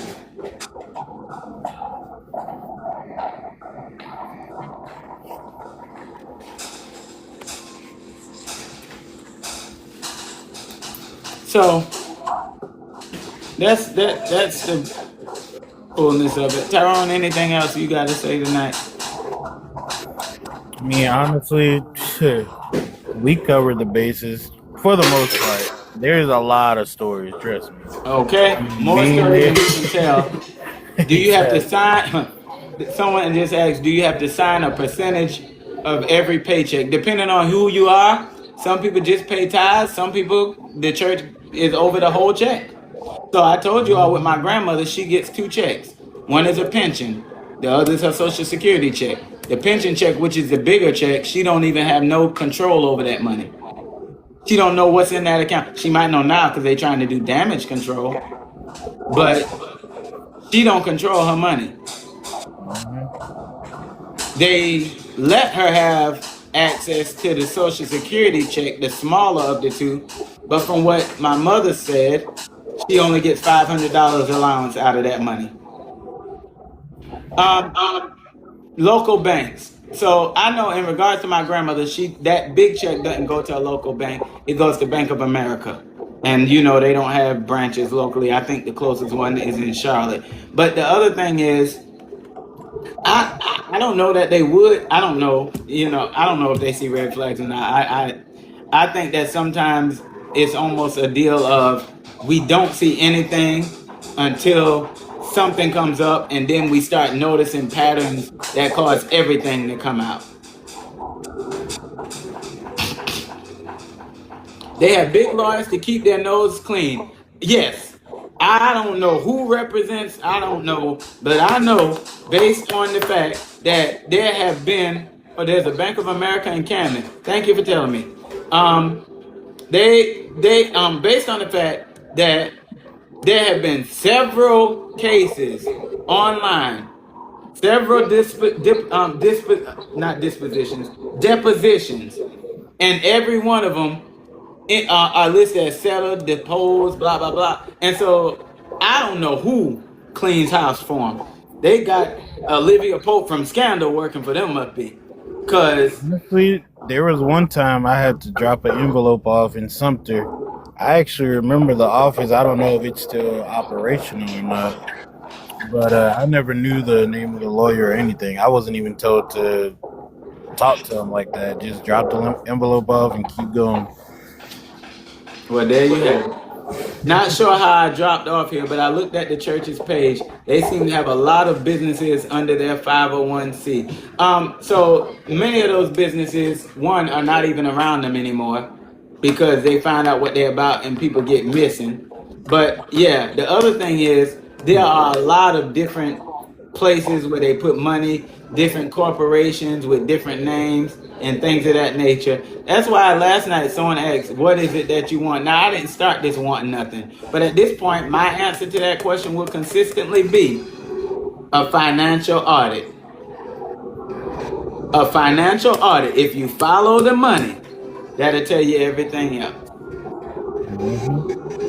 Okay, here we go. I always wonder why none of these people had jobs and could afford all these things. Because the fact of the matter is, not one person, not one individual. Now they're gonna combat this by saying we have businesses and all of that, but no one in the Johnson family, as far as Dwayne Johnson and his wife and the sisters. I don't know about the brother. I can't say this for Dwayne Johnson's brother because he don't really fool up with them like that. But they have these little businesses that they have, quote unquote, but they don't work jobs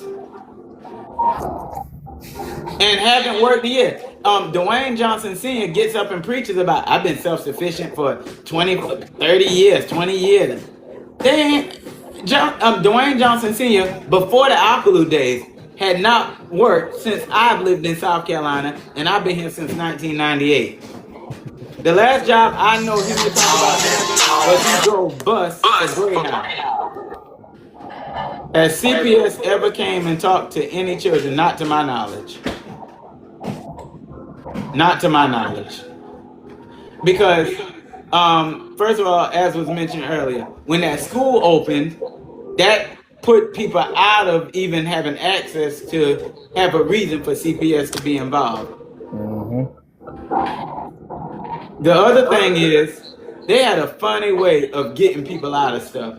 So I was supposed to go to mental health weekly for appointments after I wrote that suicide letter. And I went to one appointment and I was told, someone is to be with you, whoever we send with you. If you ask to be let alone, I'm going to beat you again. This was after the beating I told y'all about that I will never forget if I live as long as God himself. I'm going to beat you again. If they say they want to talk to you alone and you don't resist it, I'm going to beat you again. Someone is to be with you at all times. All right? Now, I only went to one of them. I only went to one of those sessions. And indeed, the woman was in there with me the whole time. Years later, he said to me, yeah, he was fussing at me about being grateful about something. He said, yeah, just like that suicide business, I made that go away because I didn't want you walking around here feeling like you was a guinea pig because you got to go see a therapist. So I used the fact that I'm a pastor and that someone else in the commune was a social worker.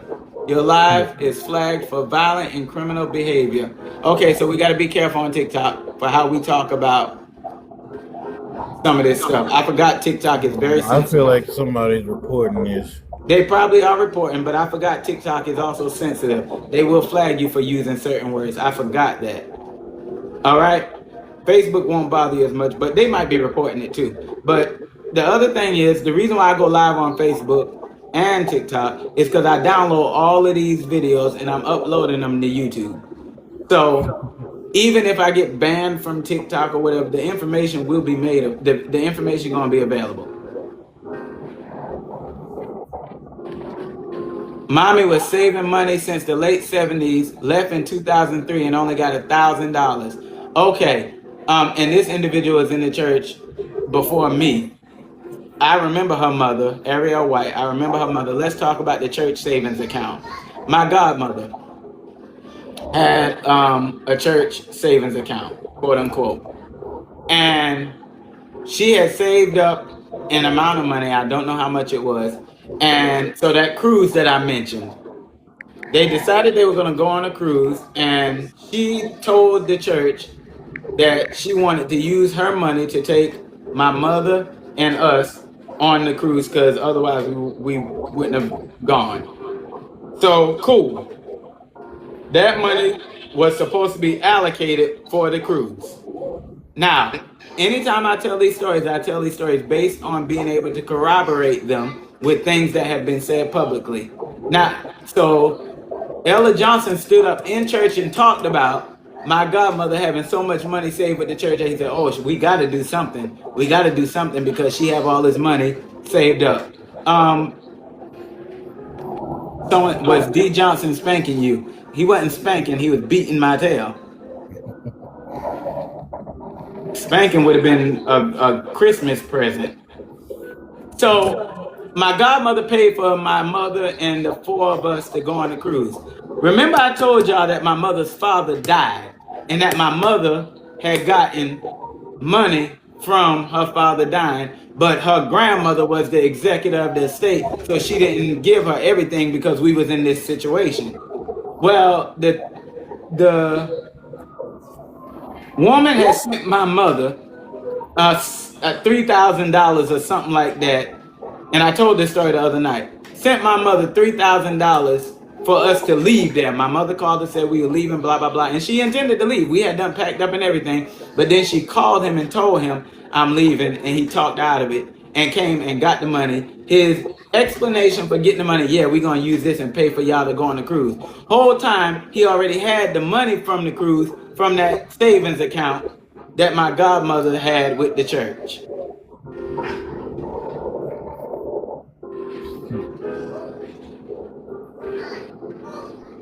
Okay, so here we go. Here we go. Now, again, this is some things I didn't know. This individual, Will Green, was in the church when in the New York days. And he was there when I was a baby. So, according to him, he said, I personally dare any of them that say a thing about me. Let me go back because I pinned the comment. I personally dare any of them that say a thing about me. They all know who I am and know I can fill in all the blanks from the point of origin. He says, let me go back to the stream, that the joint account started with Bishop R.P. Johnson and his son just continued in his ways. Oh, okay, Deacon White was your father. I didn't realize this. I remember your father, and I remember you by name, but I don't remember seeing you at the church much. Threatening him to return his money from one of those so-called joint accounts. He got most of his money, but my mother never got all of hers. And so I know that a lot of money issues came up when the son took over because we'll join the live and tell your side too. Oh, we'll join the live. Will Green, he's saying join the live and tell your side too. If you're on TikTok, go to the TikTok stream and I can add you as a guest. Will Green. The TikTok is DJ Long 971. I was the organist. Oh, okay, I do remember you. you and Martin, which is you and Martin both played. I remember. Okay, now I was very young then. This is about four. I was 4 years old because we moved to South Carolina. I do remember you. I remember you. The big black organ sitting on the pulpit. I remember you now. All right. So his story predates mine, and he. So Will, would you remember when my grandfather and grandmother came to the church? And would you remember my mother coming to the church? And more specifically, would you remember Faith Johnson being around any at that time to know whether or not my mother or grandmother came into the church broken? Please answer those for me because I don't want people to think I'm just talking based on what I'm thinking. Long, I got tea for you. Oh, that's one of my students. Shut up. I got tea for you. I remember when my mother told that story. Lovely Miss G. Oh, okay. Will Green, we would like to hear your side of the story. And I wish I knew how to bring him on Facebook Live. I wish I knew how to do it. I think that because I'm live on the website, I can't bring him on. But I tried being live in the app and couldn't get it done there either. If the father was a loving and kind pastor, where did Pastor Johnson get his evil ways?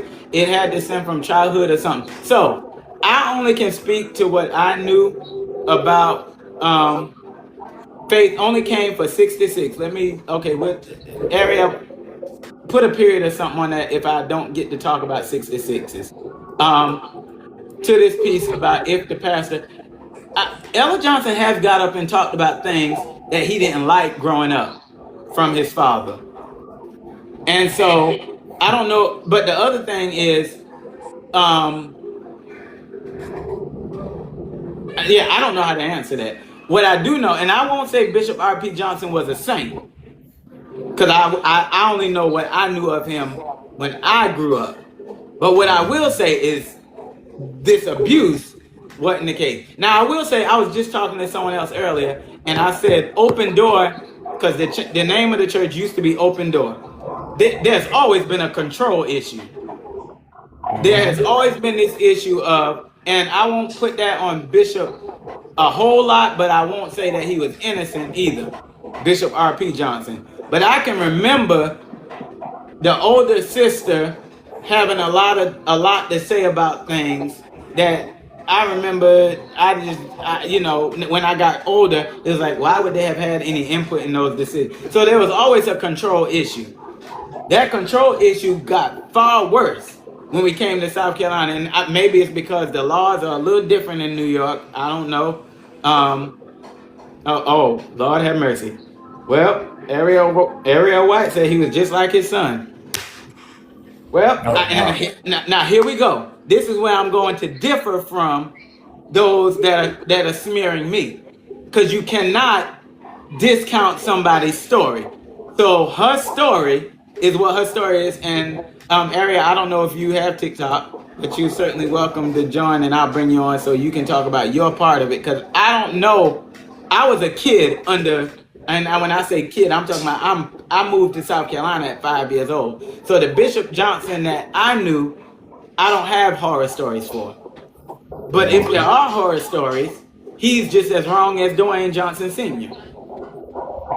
And I do agree that even when we talked about earlier, Tyrone's father doing what he did, that he had an anger issue. So I do agree that it all comes from somewhere.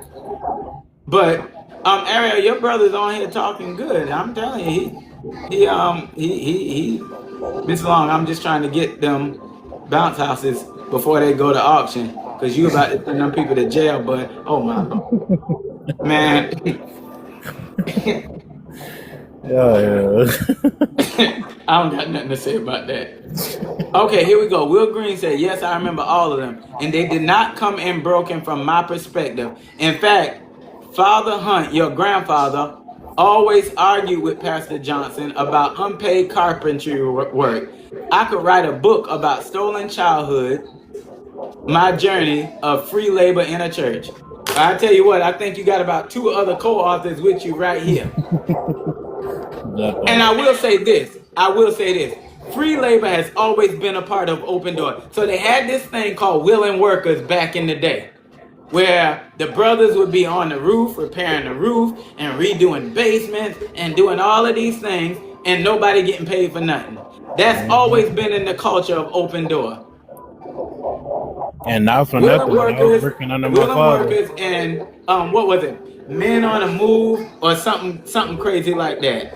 something like that. And that now this goes all the way back to the Open Door days. So someone Ariel talked about them 66s. So let me talk about what a 66 was first. We had these services where we would go to church at 6 o'clock in the morning, and they would have a series of service. It was like a revival service. Somebody was getting paid. It just wasn't the labor. Well, it was free labor because these brothers was doing the labor on the church for the pastor. So in other words, the church was not paying these brothers for the work. That's the construct. And that continued from Will Green's days until I left. I can say that, and I don't think it ended when I left. Nope. I ain't there no more, but if I was a gambling man, I'm not. But if I was a gambling person, I would probably guess, I would bet that, it's either free labor or very cheap labor right now, I would have guessed. Just based on the fact that a zebra don't change its stripes, leopard don't change its spots, cheetah don't change its spots, you follow. Now, I don't want to create the narrative that the grown men were being beat. I don't want to do that because I don't think that ever happened for me to know. Mentally talked down to, yes. And now I will say mental abuse can be just as bad as physical abuse.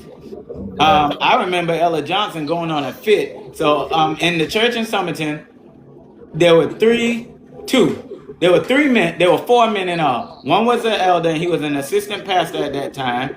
Two of them were deacons, and one was a brother. And Ella Johnson got upset about something and got up in church and got to ranting and raving and said, none of the brothers, none of them are deacons no more. Don't nobody call this one nor that one deacon nothing. They're brother this and brother that. And I mean, if it's me, never mind. Yeah, mental can be worse. And the other thing is, so in regards to both of those individuals that I'm talking about that were deacons, both of them grew up with Ella Johnson, knew him as a child. So part of this is long-term connections that play a piece in it. One of them lived right next door, the other lived across the street.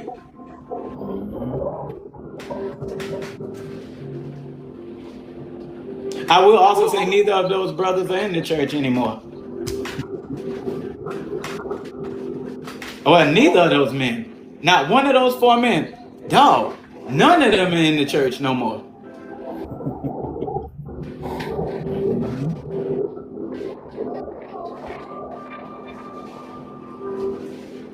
I don't think it's a coincidence how they only took in women and not families with a mother and father. I agree. It also makes me wonder if there's any sexual abuse as well. Again, we cannot allege sexual abuse. I let everybody tell their own stories, but we can't allege sexual abuse based But on I wouldn't my be surprised. I wouldn't be surprised. And we're gonna handle that way. But women whose husbands were not in the picture were the target at that time, because they had this program called what did they call the program? Second Chance program, where it was we reunite mothers with their children and rescue them from the system. So I'm gonna say this. I don't think that in psychology they talk about degrees of gratification. That's the best way I know how to say this. I don't think that Dwayne Johnson Sr.'s need for gratification is based on sex.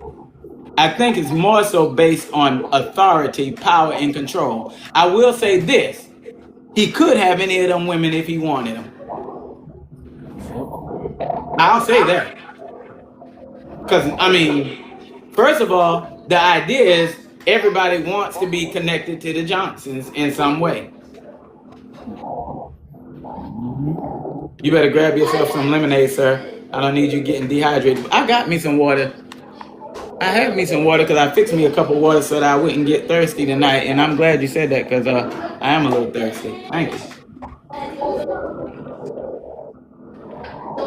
Not gonna lie, as for the paid thing, even with the bounce houses, I can't even count how many times I heard, "Oh, I can't pay you this week because of possible money. I can't pay you this week possible money." That just pisses me off. I'm not lying. It was to the Yeah. point So, where I didn't even care to get paid. right. How does this affect your marriage and your wife individually? So my wife doesn't. She doesn't deal with these people. She has been down there, and I mean, I don't deal with them either. How does it affect my marriage? That's a tough question because okay, when we first got married, I wasn't a good husband at all because of the fact that I was raised with this whole idea of the husband is the head, and that means I say you do, and that's the way it's gonna be. And Rose ain't the I say you do kind of a woman. So we clashed because of the fact that I really felt what my way is the highway. I'm the man, I'm the head. I had to learn that's not, women are not second class citizens. Being under good leadership teaches you that we don't treat right now the church is in this not the whole church, the body of Christ is in this whole construct about how to handle women in ministry. Now I'm gonna say right now, there are people who don't believe in women pastors. Don't bring that to me because my grandmother was a pastor and that's how I got the church I got. So don't come to me with that because we don't treat women like God created them as an afterthought. But Brianna, to answer your question, honestly, I'm learning to be better, and I'm learning. The fact of the matter is, I'd have left me a long time ago. That's just a flat out truth. That is just a flat out truth. Because I hate to say this, but I will. Although I detested Ella Johnson, and it took me years to acknowledge this. Although I detested Ella Johnson and everything that he stands for, I found that in a lot of ways, not talking about abusing people and manipulating people, but this whole, I live the life that I want, and people just don't question me, and people don't leave me wondering whether or not they're going to be loyal. Even as a pastor, I had to learn, this is not have faith, I am not him. People can come and go as they please, and you have to be okay with people being adults. Because in our construct, leaving the church meant you didn't love God no more and all that. So imagine how that translates for me as a pastor when someone decides. First of all, let me talk about me as a person. I deal with abandonment issues. I connect to people easily, and departures and goodbyes, it takes me sometimes years to recover from them. I'm learning now that you don't go into any relationship, friendship, whatever. And when I say relationship, I'm not talking about inappropriate stuff.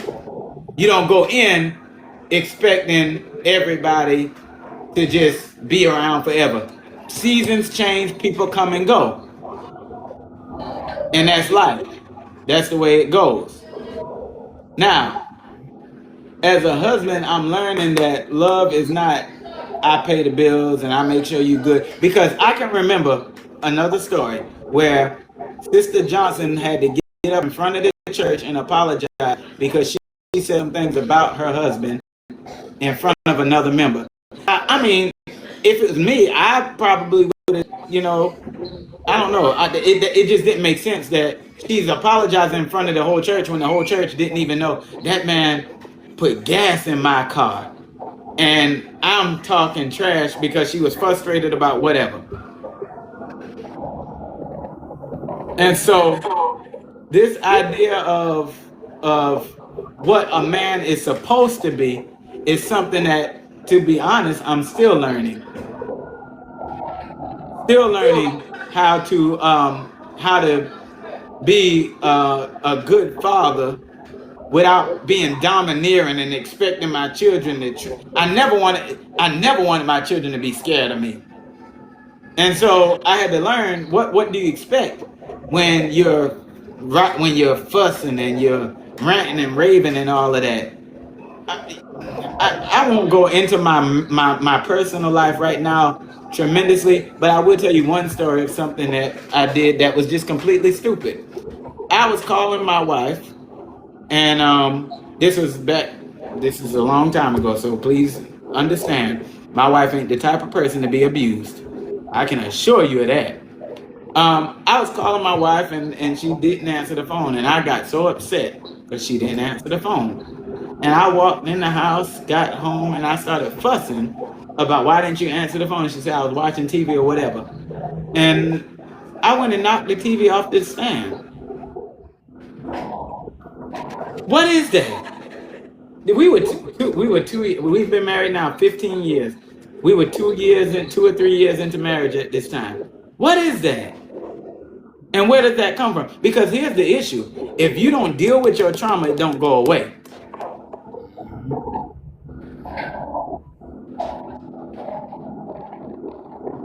Good Lord, y'all going back to oh boy, the tea is coming back up. Lord have mercy. And so, as a husband and as a father, I'm learning to be better because I don't want to recreate what's happening right now. Yeah, having to ask for permission to go to a school dance, missing Friday night service. And I will even go further. Let me go back to this piece that I was just talking about. Because I had no voice growing up, when I got grown and could have a voice, oh, everybody heard me. And I made sure everybody heard me. All right?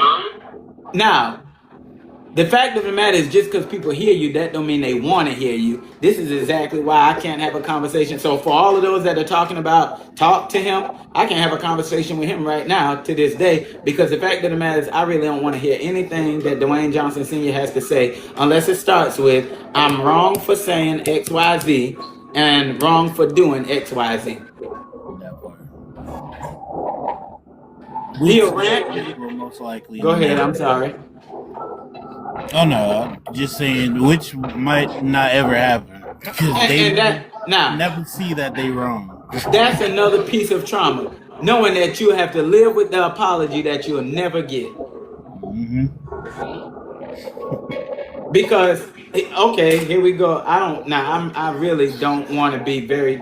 I don't want to. I want to control how transparent I get because I'm unpacking a lot of stuff, even talking about some of this. But for a long time, a part of my emotional issues was even though I'm not there anymore, I wanted them to accept that I'm doing well. Because the construct growing up was it wasn't good until Ella Johnson said it was good, even if you gave it your best.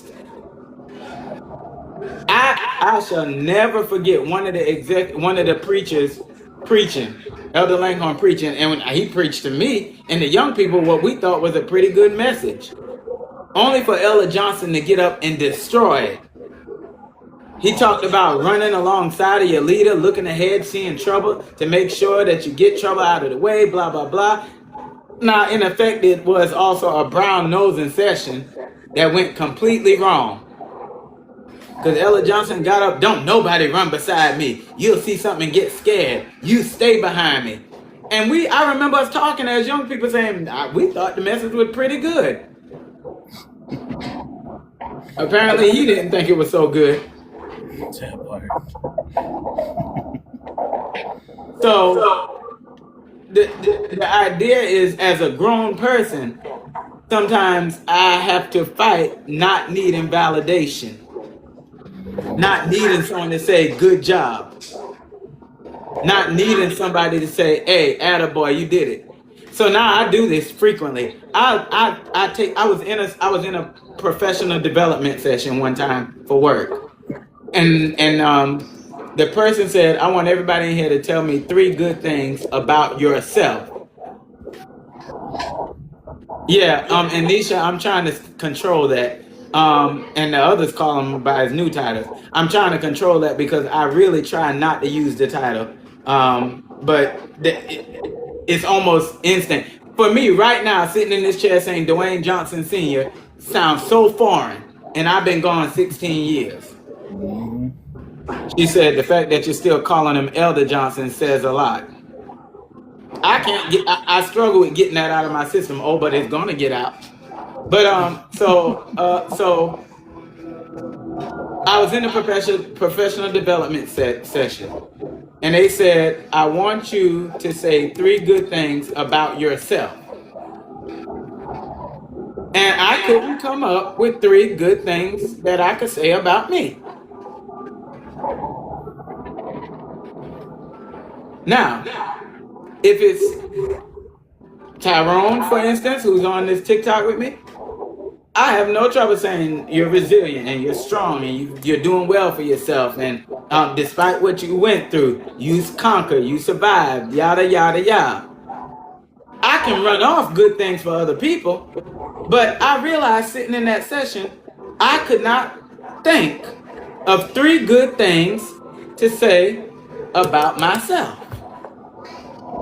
So now I practice saying something good about me, not for the sake of being arrogant, but for the sake of saying I'm worthy. I'm worth attention from myself. I'm worth acknowledging that I have surpassed goals and took on obstacles and done great things. I'm worth being able to pause to celebrate small victories on the way to big victories. But that sounds so foreign because I have been publicly rebuked for singing in a way that looked prideful. I was just doing what I will never forget. I used to be the cameraman for the church because we used to record the services. And we were in service, and for some reason, the question was asked. Oh, I didn't do so well with being the cameraman because I would, I don't know, doze off or whatever. He'd be one place and the camera be somewhere else. So I wasn't a good cameraman, whatever. And he got upset. The camera always something else, and we wasn't in service. I'm sorry, we were in a meeting. It was a church meeting. So church meetings and church services, you can almost apples and apples. They weren't very different. So he asked, do you even want to do the camera? I said, not really. I was just doing it to be obedient. Don't nobody need you doing nothing to be obedient. You just go through your sacrifice. Because they love that scripture in the Bible that says to be obedient is better than to sacrifice. Now, how are you going to ask me and then get mad at my answer? So to the point that Tyrone said, you learn to lie because you better not say nothing but what they want to hear, whether it's true for you or not.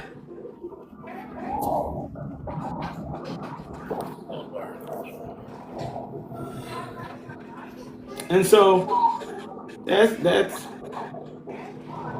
the fact that you're successful and independent will irk them. So Dwayne Johnson made a statement after I left. This was after I left in the first year, I would get these calls. I need to have a meeting. And it was always a conversation about trying to get me to come back. He said to me, and I quote, no matter where you go and no matter what you do, you'll always be a feather in my cap because you came from here. Sure. Okay, I think not.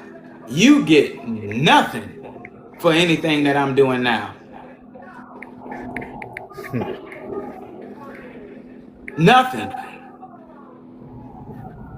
The fact that I'm giving you this much energy is bothering to me because for years, and when I say this much energy, I'm talking about sitting here on this live 2 hours and 15 minutes, still talking about your crazy behind. The fact that I'm doing this is bothering to me because it's too much energy for him as an individual. But at this point, the system needs to be exposed. So at what age did the abuse physically stop? Because you ran away at 18, I believe you said, right? Okay.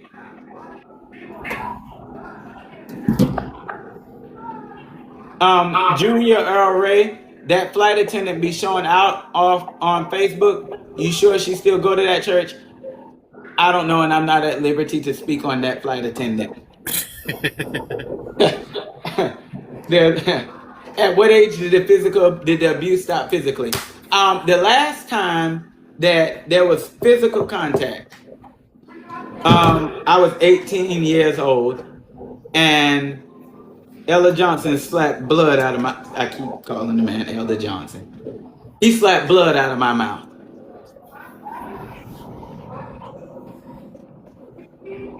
As a matter, and this was after having stood and watched all of the other boys about to get a beating for something, and he went to start beating one, and they said, "Man, I don't got time for this. Y'all just put your clothes on."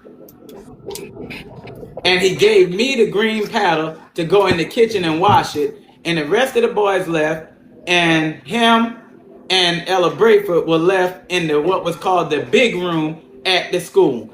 And I came back in to give the paddle, and then he started fussing with me about what he was fussing about. And well, ain't no need of me lying to you. I'll tell you what he was fussing about. That same girl that's married to his son, at the time, we called ourselves kind of trying to talk. And Ella Brayford found out about it and told him. And so he said, and I quote, "You ain't gonna talk to her. She's like my daughter," and slapped me in the face. And blood came from my mouth.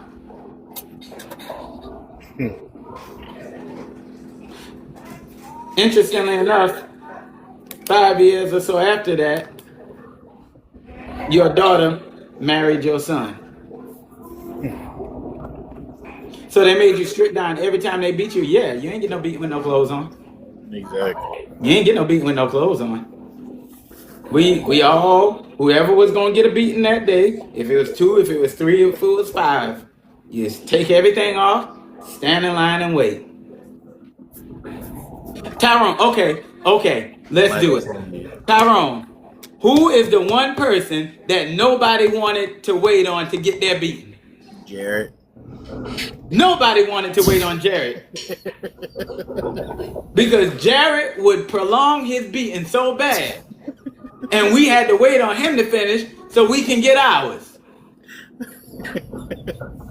At 18, so basically you were still afraid to fight him. I couldn't fight him. I mean, I was smaller than what I am now.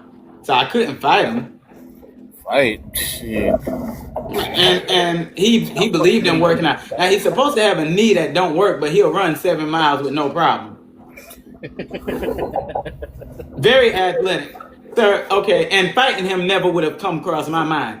This is the same individual that I told you picked me up over my head and over his head and threw me on the ground. So fighting him never would have crossed.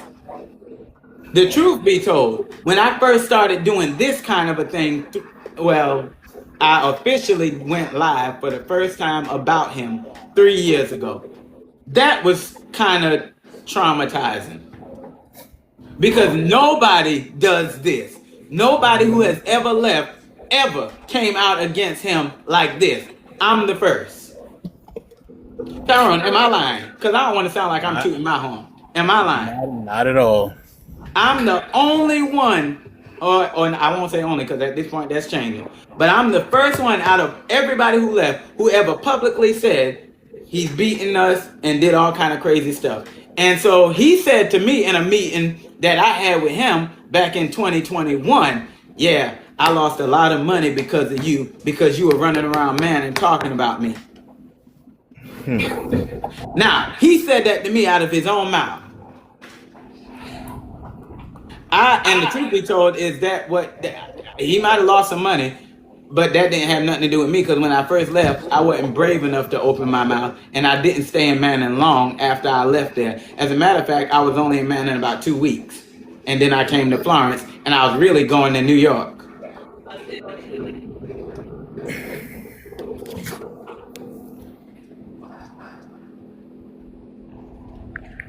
Does he have a military background? No, he ain't never been in no military. My father did. Well, Tyrone's father was in the military, but Dwayne Johnson was not in the military.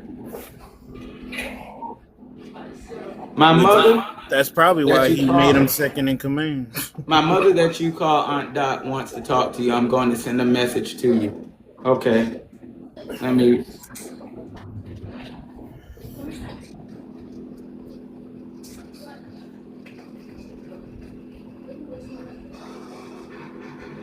My goodness. Okay, let me not get on. Oh, I can't do the messaging right now. I can't read those messages right now. I see the messages. I see the messages. I see the messages. That's what I'll say.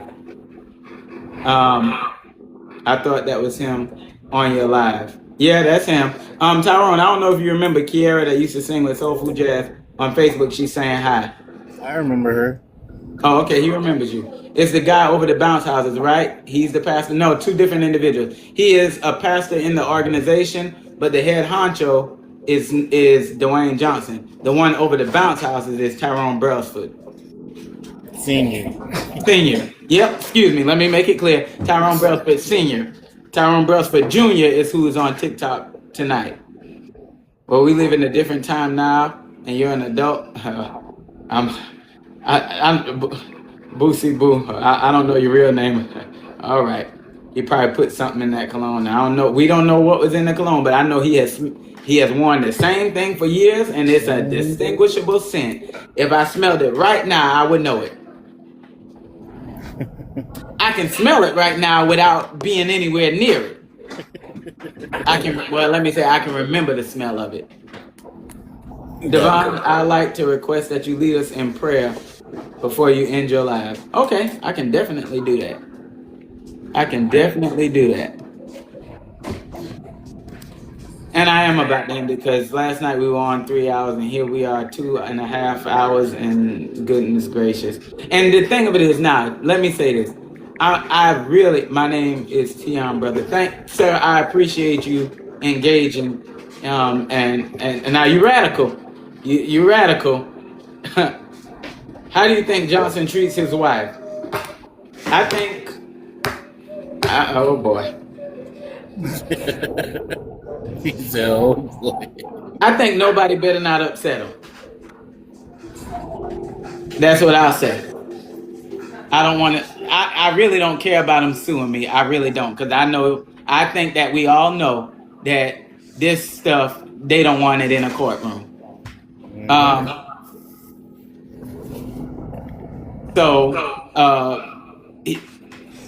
Okay, I can tell a story. Let's tell a story.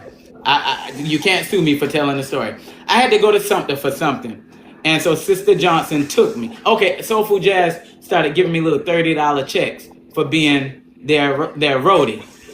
And this was when, as a matter of fact, Kiara, this was, I think, right after the time that you all started raising sound about not getting paid for singing. So the musicians started getting little checks. Now, it wasn't much, but whatever. So they started giving me $30. So we had a month where we had about 4 or 5 gigs. You went to school with me? You're gonna have to tell me who you are, because I can't remember you, and I'm sorry for that. I'm sorry, I don't remember who you are. I had to go to something to cash the checks, because the checks needed to be cashed at Wachovia. So Sister Johnson was going to something, so I rode with her, and another sister in the church was with her. Now, I'm gonna pin your comment, Nisha, because we'll talk about this too. So we went to something and got the checks cashed, blah, blah, blah, whatever. We were coming back. On the way back, she stopped at McDonald's and got some food. And we were driving. We had met, Ella Johnson was at the bank with another brother in the church. So for whatever reason, they all met up at the bank. I went in, cashed the little checks that I had, and I went back to get in the car. I really thought Ella Johnson was going to make me come with him, really. I was surprised that he let me get back in the car with his wife. But in any case, went to McDonald's, and she got some ice cream and fries or whatever. I think it was ice cream and fries, because she was dipping the fries in the ice cream, and I thought it was a weird combination. And as she was driving, he must have caught up to us because we left the bank before he did. That's how she had time to go to McDonald's. But hey, go tell your mama. I think her stuff is getting cooked. He caught up with us, and she had the McDonald's bag and hurried up and folded it down and dropped it down beside her side, like hide this, so that he wouldn't see that she had been to McDonald's. That's the story. I'll leave you to draw your own conclusions.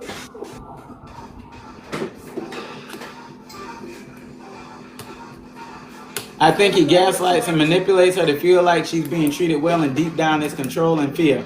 Well, I'm gonna tell you, she ain't a walk in the park herself. She like I said, she can be nice, but Lord no. Okay, here go another one of these stories.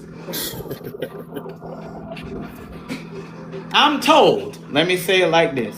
I'm told there was an issue with something regarding my mother, and this was before the alcohol days.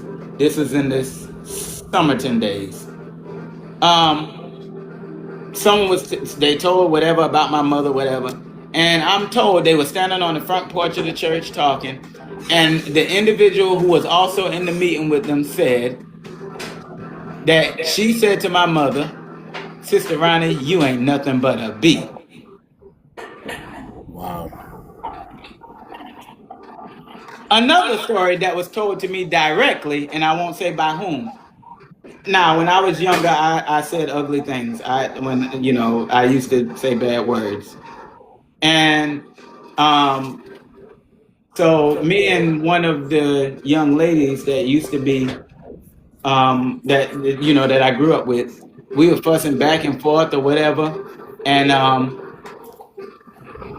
the girl said something, and I said, "Whatever, B." She said, "I don't care if you call me a B."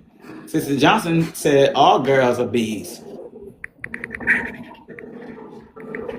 They had just had some meeting at the lighthouse where all of the girls were on the other side of the lighthouse and shut off, so we couldn't hear what they were talking about. And so that was one of the takeaways from that meeting, according to this young lady. Again, let me say, I'm not encouraging anybody to go to them people place. Cause I see this stuff on this. I ain't encouraging, and I'm not even saying it for fear. I'm not saying it because I'm scared. I promise you, I'm not. But what I want to make sure is that they can't. When we go to court, if we go to court, if they try to sue, I don't want it to be said that I'm trying to incite violence against a church service.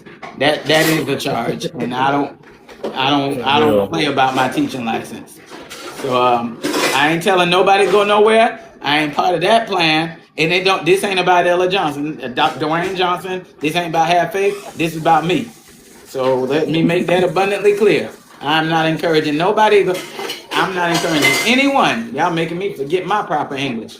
I'm not encouraging anybody to go on that property.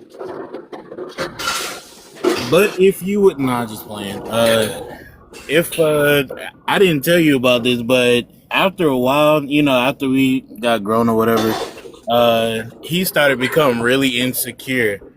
Like he called us upstairs, the rest of us that were there, like me, Josh, Deshaun, and a few others, talking about if my wife wants to hug y'all, don't do it because y'all are getting too touchy with my wife. Oh. It's so crazy that you say that, because that wasn't new. That goes all the way back to the Somerton days. I will never forget being 5 or 6 years old when we first came to South Carolina. Two things that I just won't forget. If I just won't. Well, it's a lot I won't forget.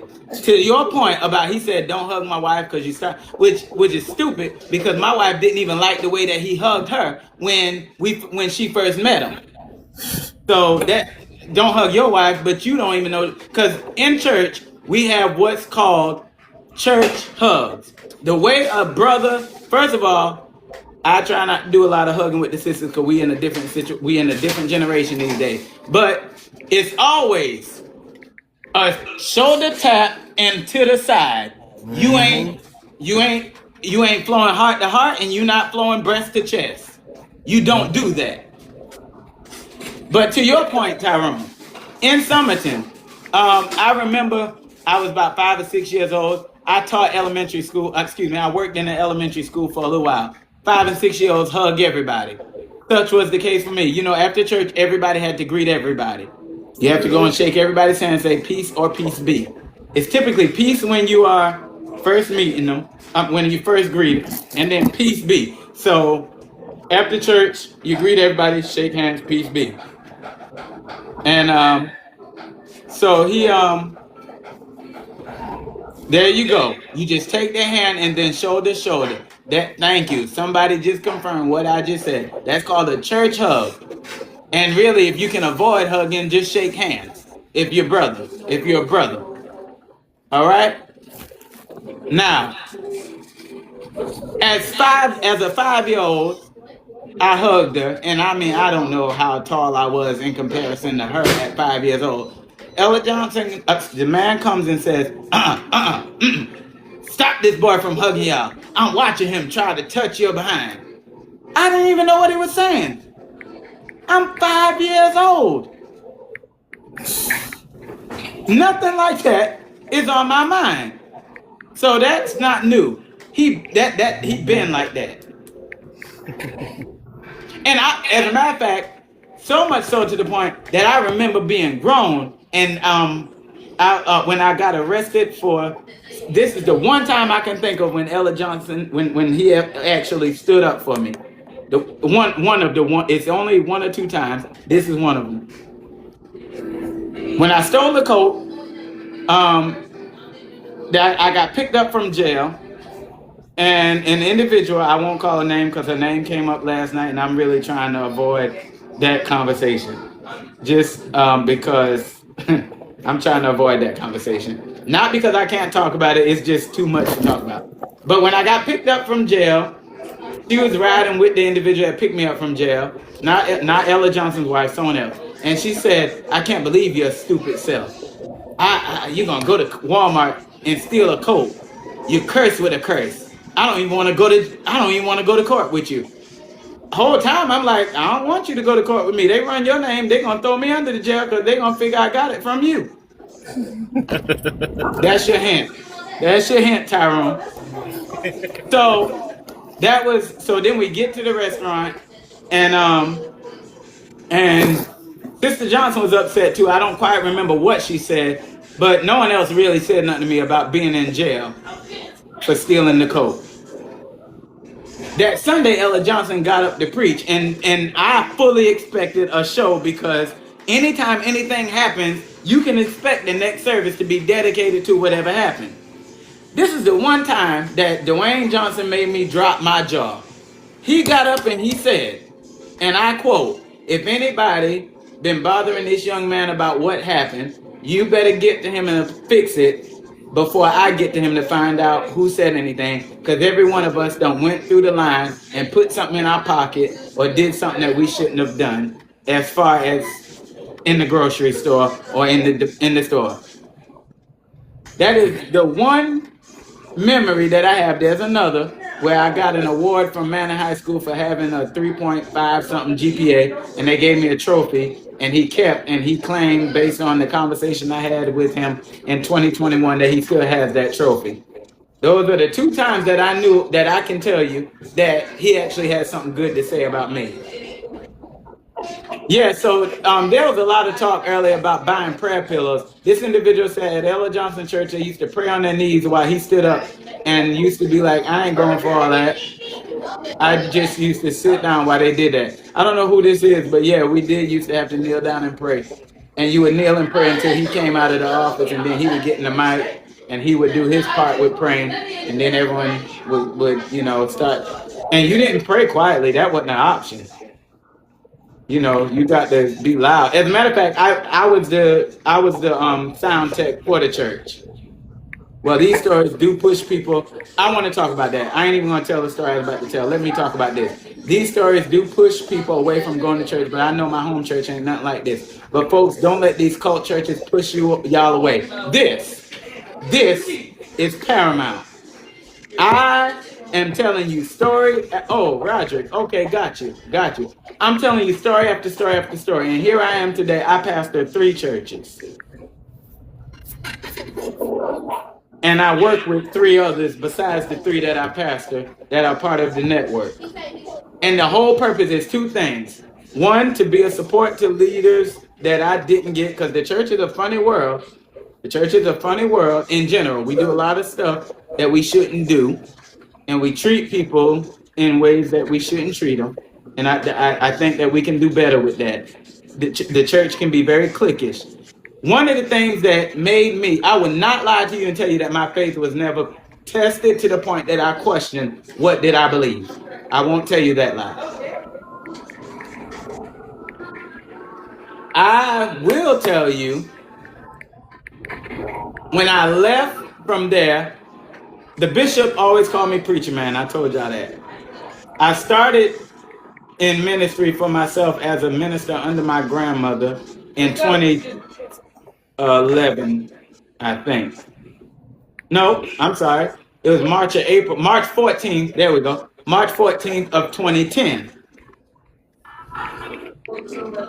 I started pastoring in late 2011. Now, I will tell you, I probably shouldn't have opened no church in No, I didn't start pastoring in 2011. I started pastoring in 2012. Earlier years, they didn't celebrate holidays, but it was not because they didn't believe in holidays. It was because they went away from most of them, and we did trips. And but now I think, and that he said, and I quote, "We're not spending that money decorating. We just go out of town." But now they are decorating and doing things and whatever. So, yeah. But now a lot of the years that I spent in ministry were not the most healthy, because in all honesty, I started in ministry because the bishop told me I was going to be a preacher. I always knew that I had a calling to preach, but I did not allow time to process me, to prepare me. For instance, I didn't heal enough from what I was dealing with in order to be a voice to people who would need healing. Not all them years ago. In all honesty, I started preaching because that I only knew church, right? And so when you got to go to jail to get a break, it's got to be bad, okay? I ain't lying. And it didn't, and I ain't even get a break, because when I got out of jail, I had to go set up the system for the jazz night at the restaurant. But so I also felt the other thing that led me to ministry was, why did they have people follow y'all around at school at one point? Junior Earl Ray, I'm going to unpin your post, finish answering your question, but I'm going to pin this post. This question, rather. Because, see, they say stuff like this never happened. So these kinds of things are the things that need to be definitely talked about. So, yeah, the other thing that made me become very active in ministry, aside from calling and because church was the only thing I knew and needing to be accepted, is I also really, really felt somebody got to show people that God is not this stuff that comes out. Right? So the idea is, and now that's becoming more pure to me. So I find that ministry is more pleasurable to me because I'm having the opportunity to begin to operate in what is the purity of ministry. That is loving people and showing them God through you. That is loving people no matter what they come with, no matter what their baggage is, no matter who they are. Treating people with respect, because that's what God, the Bible literally says, follow peace with all men. There are no disclaimers to that. You don't get to be ugly to people because you wear a collar, or because your bank account is big, or because you drive nice, or you dress nice. You don't get to do that. You don't get to do that. So is anyone getting molested? I'm going to say no, to not to my knowledge.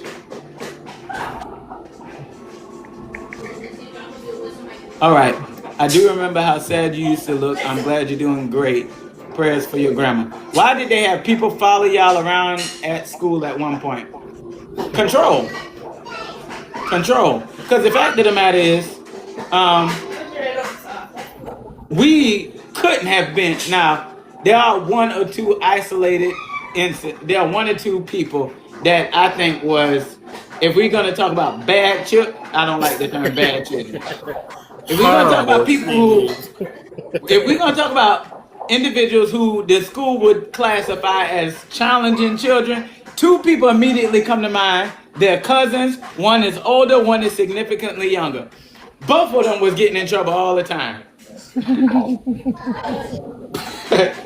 One of them did graduate from Manor High School. The other, unfortunately, dropped out of school because um, he never finished school because he dropped out and left he ran away, and so he didn't finish school. That's the story of quite a few of them. A few of the young men. That one, two immediately come to mind. I remember Jared used to. Okay, that one. They getting in trouble. So, the purpose was to try and keep that presence of we're watching you, and even made it seem like the school. Now, I'm trying to be very, very, very careful with how I say some of this stuff because, again, some of this stuff indicts other people. Some of this stuff, some of this stuff make people who are not a part of the daily doings in this whole thing look a little bad. Because as a principal, why did you have someone walk in your hallways like that? That part. And that's not just one school. Someone said makes sense because I went to school with Jared. That's who I'm talking about. That's who I'm talking about. So did anyone else outside the cult attend the church who knew about this and didn't say anything? The answer to that is yes. But once you get in, they don't show you immediately. It's almost like you're worked in and one day you open your eyes. So someone said it to me like this. Someone who was a part of it and left said it to me like this. One day you open your eyes and realize, oh my God, I'm in this. And you I'm in this and it's not right, but they still, for whatever reason, it's tough for anyone to say anything once you've been there. Like I said, I am the first to have ever sounded an alarm publicly about this, no matter how many of us talk in private. Because this is the thing, there are those of us who have left, who have private conversations since I left there, and certainly since they left. So it's not that we've not been talking. It's just fear kept us really from talking publicly. As a matter of fact, the last time this became a deal, 3 years ago, one individual who is no longer there said, please don't ask me to take a side. They already called me and asked me, and I said, I don't got nothing to do with it. And I said to the individual, I'm not going to do that. I'm not going to implicate no one else because I'm the one making this mess. And that didn't go nearly as viral as all of this is going.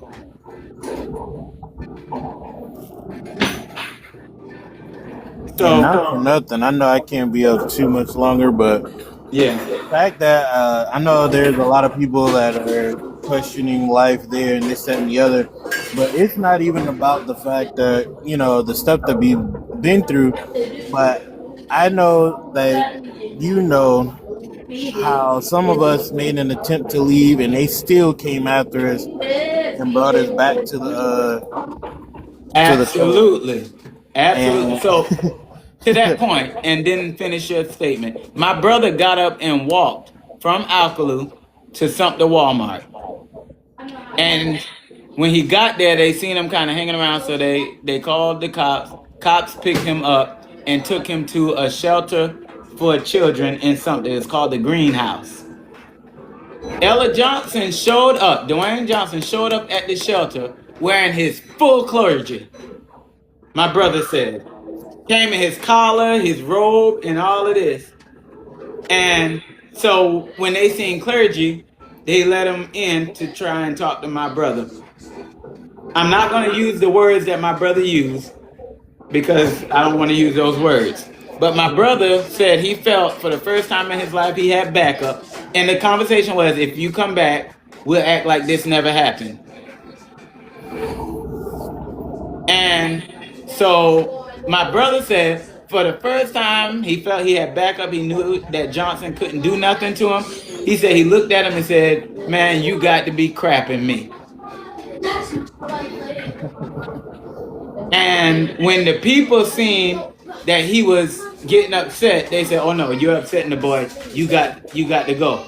And when he left, my brother said he told him he's the reason why I'm here. I never want to talk to him again. You will not get my brother on one of these lives because he's still triggered by them.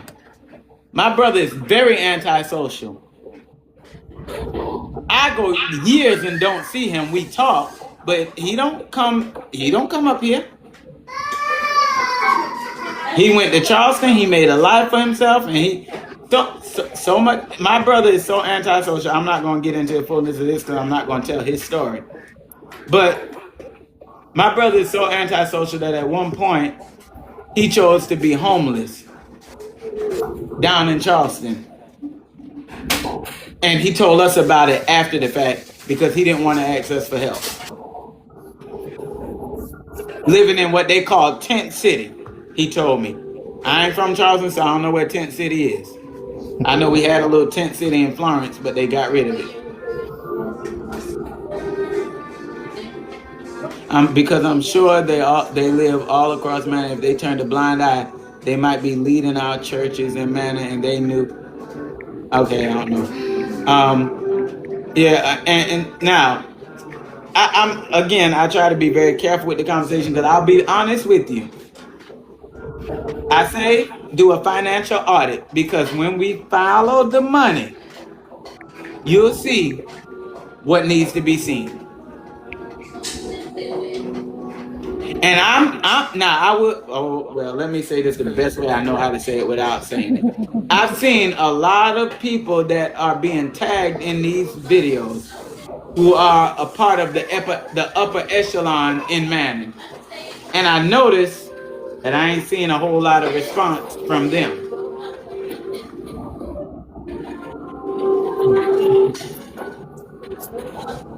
And I'll just say that like that.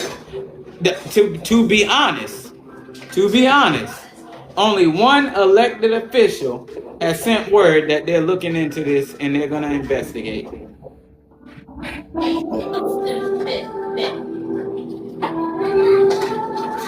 I mean, again, I didn't start all this with no real end in mind. So yesterday when someone asked, what are you looking for? What do you want out of this? What's the end? When I went live Saturday, I was just mad about my grandmother. I'm not even the one who brought up the abuse first. Someone asked, I believe it is about Tyrone, and it went from there. Right? And so the idea is that all of this stuff that has been being said, and someone, and I'm not going to call this person's name because I tend not to call the names of people who are not directly in the day-to-day, and this person not a part of this at all. But the other day on one of the lives, asked the question, how come no adult said anything if we were kids and could sense that something was off? And as an educator, I have children that are my children. In other words, children that I adopted as my children. Some of my students was on this TikTok live. One of them came earlier talking about, I got tea for you. You can tell when something's off. You can tell when something's off. You can also tell when a child is not coming from a normal situation. So I think that folk are being very careful right now because it's no different than what we're looking at with this whole thing with the Epstein list. That when your name is put in them files, now everyone wants to know, how are you affiliated and what did you know?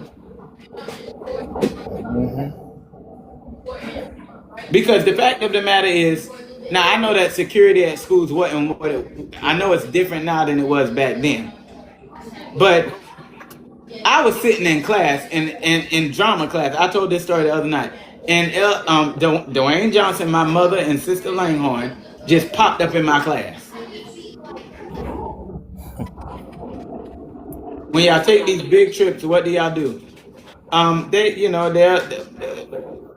go to some theme parks or what have you, sightsee, some shop. But I ain't gonna I won't lie to you. I can also say there have been times we took big trips and did nothing. Say, was in the hotel.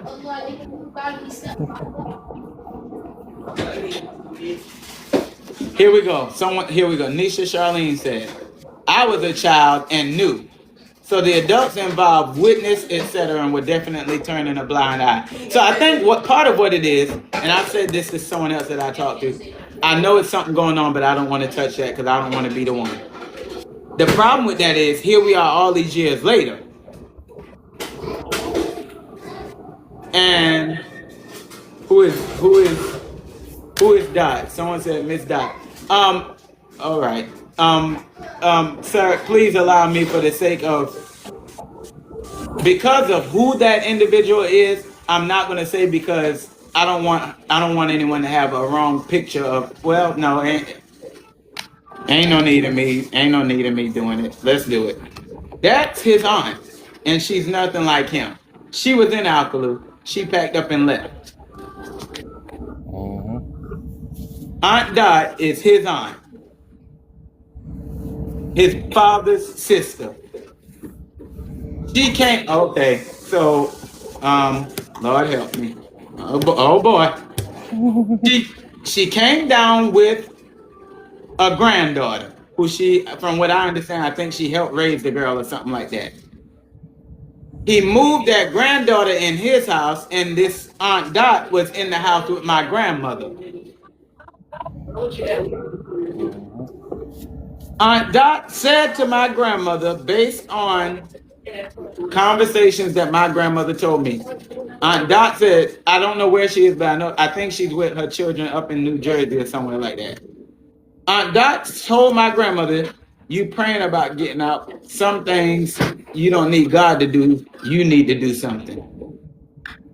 And Aunt Dot packed up and got out of there. She couldn't get her granddaughter because of the fact that her granddaughter was living in his house. Now, based on the fact that I was officially trespassed as of June 28th, today's Monday, right? As of June 28th, 5:26 p.m., I was officially trespassed from 1245 Cooter Creek Road. Based on the fact that happened, I'm told that he trespassed his own cousins because they came down to try and get that girl that's living in his house. I'm told. I can't prove that. I don't know whether it's true or not, but I can prove that I was trespassed. About that on the back end. I was trespassed because I got the paperwork. I made sure it was sent to me to prove that they're making an active effort to make sure that I don't contact my grandmother. Is this the pastor that had the woman living in the basement with him and his wife? Yeah, no, I don't know nothing about that. I don't know nothing about that. Jerry Harris, he was on last night talking a little bit. Not last night. He wasn't on last night. He was on the other night talking a little bit. I don't know where he is. The fact of the matter is, before the other night, I had not seen or heard from Jerry Harris in years. Oh, Jerry was on? Yeah, he was on Saturday night, and he went and commented true and so sad on a couple of things. Because he got his own story to tell. Jerry kind of put me in the mind of this young Boosie Boo. He was very radical. I had one conversation with Jerry since I left, and Jerry was so radical that it made me nervous. I was like, oh no, I got to fall back. I ain't on that kind of. He was on that we ride at dawn kind of stuff. I can't fool up with that. We got it done. He was one of the few that when he first left, they kept bringing him back to the club. Yep, kept getting him to come back until he finally ran away for the last time. What he did, he was cutting grass and left the push mower in the middle of the field. Mhm. Yep, I remember that. That Yeah, was hilarious. that was the last time. But oh no, I can't tell other people's story. But when we talk about running away, because they want to make it seem like everyone just lying. I ran away in fifth grade, so this is talking about running away before leaving the. But Jerry was one of the ones, along with two other young men, who jumped out of a window and ran away. And I know they jumped out of a window. Now I'm grown. I can admit it. I knew they were going to run away, and I watched them leave. And they had a poster board that they done made up where they were advertising, trying to Mhm. stupidness. As a matter of fact, and before I hop off, uh, to this day, as far as I know, because I knew how they were when people leave and they try to bring them back, I drove from South Carolina all the way to Washington State because I knew they were not coming to get me.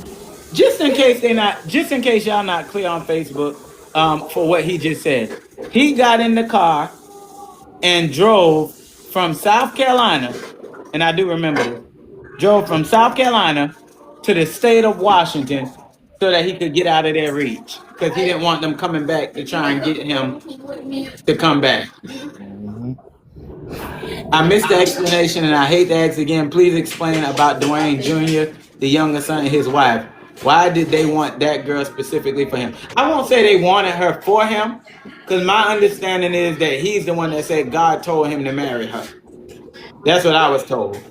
But the other thing is, prior to him, I heard that just 2 weeks before he announced that he was going to marry her, that he was actually dealing with another one of the young ladies that was there. And it ain't no secret that he has had interactions of some sort, relationship. I don't know if it, again, I'm again, please hear me good. I'm not a legend. Sexual assault. Because what I understand, well, I ain't gonna say what I understand. What I know of one instance, it wasn't sexual primarily, and it was not coercion in the sense of him forcing that individual. She liked him, he liked her. When it came out, they just didn't like them two people being together. Mhm. But I will say that when he came out and said, God said that this is my wife, from what I understand, he was on a cruise. First of all, that's where he proposed to the girl. And so they were in a position where they couldn't get word back right away about it. But I heard that when his mother heard about it, that she was livid. Very. I heard she was livid. I also, never mind. I'll leave it alone because I Mind don't. you, he was her English teacher for the last year of her class. We were in the same class together, so that's weird. And he was. I mean, he was 10 years older than her. But what for whatever reason they together and they having children and whatever. Do it. I'll say this and I'll drop that little marriage conversation.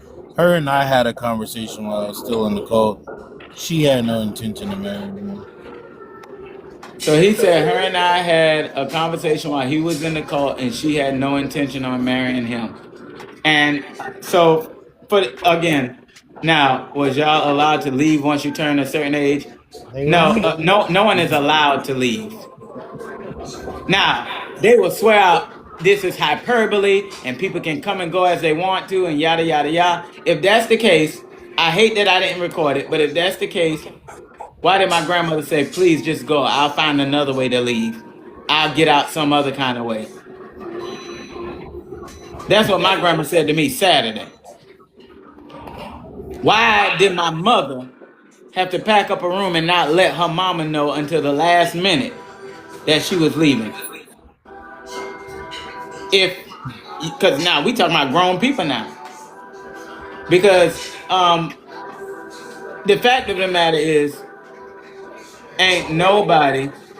LOL, the guy that got married on a cruise ship as well back in December 25. Yeah, yeah, those. Yeah, yeah. That's the last of the nuptials that happened with those wonderful, interesting circumstances. So no, you're not allowed to leave. And if you act like you're gonna leave, the first thing they're gonna do is gonna make it where somebody watching you all the time. I don't know if them houses still got them security systems on them, but I talked about this last night. I lived in a house where the security alarm was put on, and I did not know the code. Me and the veteran that was my godmother's brother. So yeah, no one is technically allowed to leave, but if you make it out by some stretch of the imagination, you're excommunicated, you're cursed, you're gonna die, and nothing good is gonna happen for you. That's Yep. the verbiage for every single one. Yep. All right. So again, it's been 3 hours, and I said I wasn't gonna be on here no 3 hours tonight. The request was that I pray before we end the live. And so one of the girls mentioned getting kicked out because she was pregnant. So was that the only way? Okay. I think that was a different circumstance back then because I don't think that Dwayne Johnson. Okay, Lord help me. Oh boy. Oh Lord help me. So I think, and I don't know if she's still on. I think that was under the jurisdiction of Bishop R.P. Johnson, and she would have to tell you about that story with regards to getting kicked out. Because of being pregnant.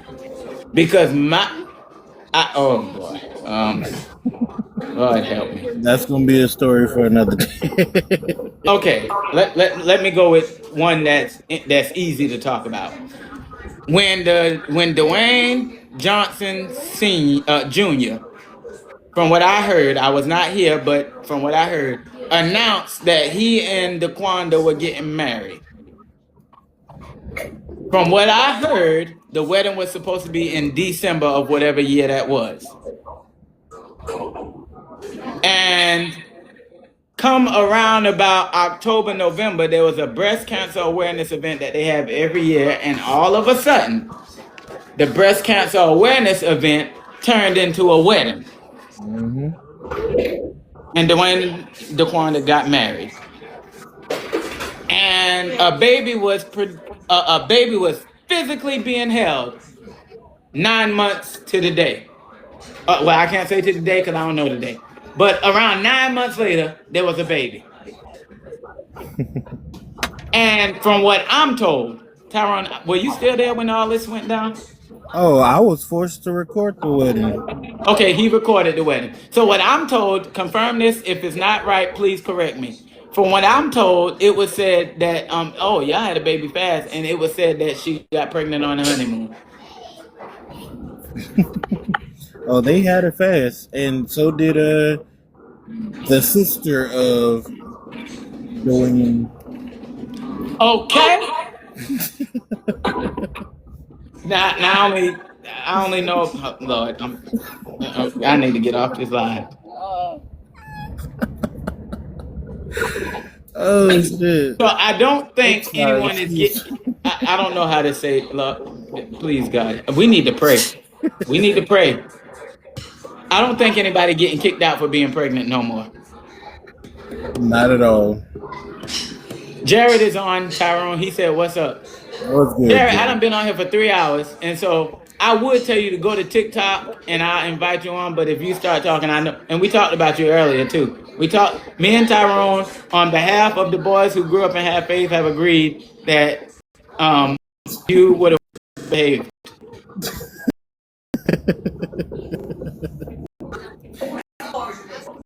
You made all of our beatings. You made all the you prolonged all of the beatings.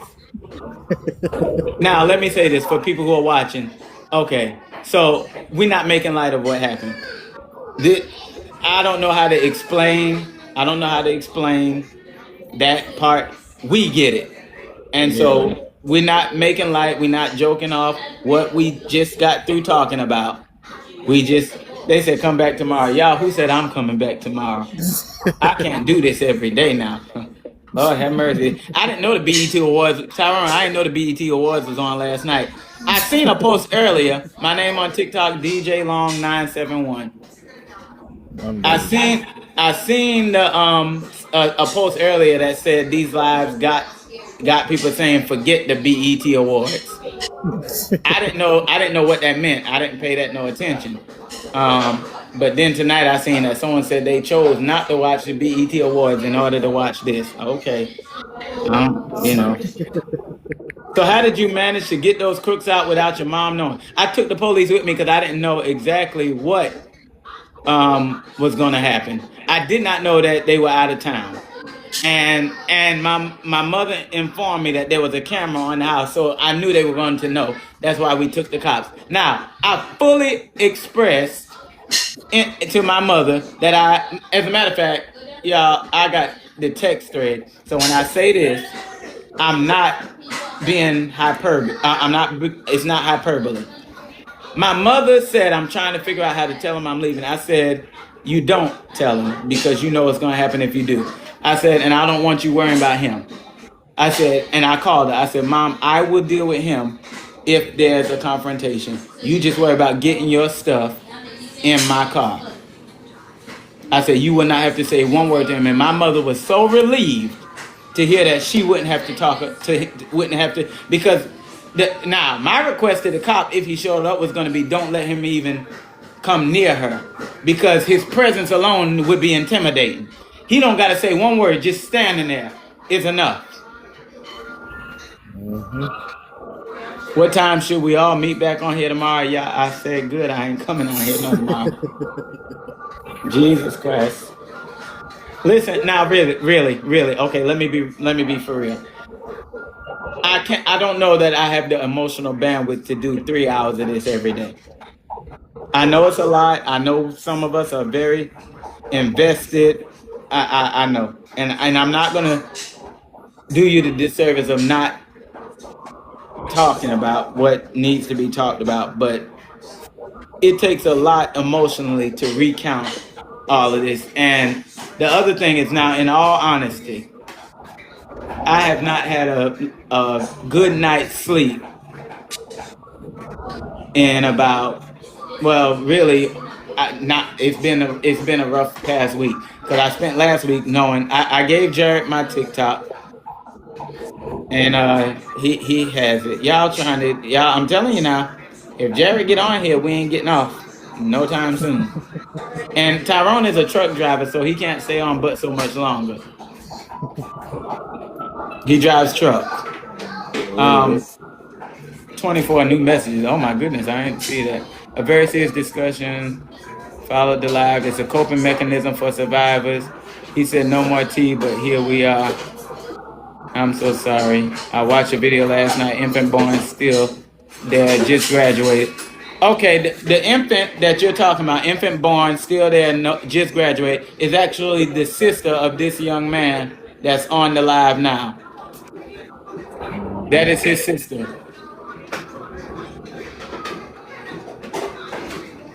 Kayla Liddell, 1 hour. What are you saying? 1 hour more? Jesus Christ! If Jared start talking, I don't know if we can squeeze it into an hour.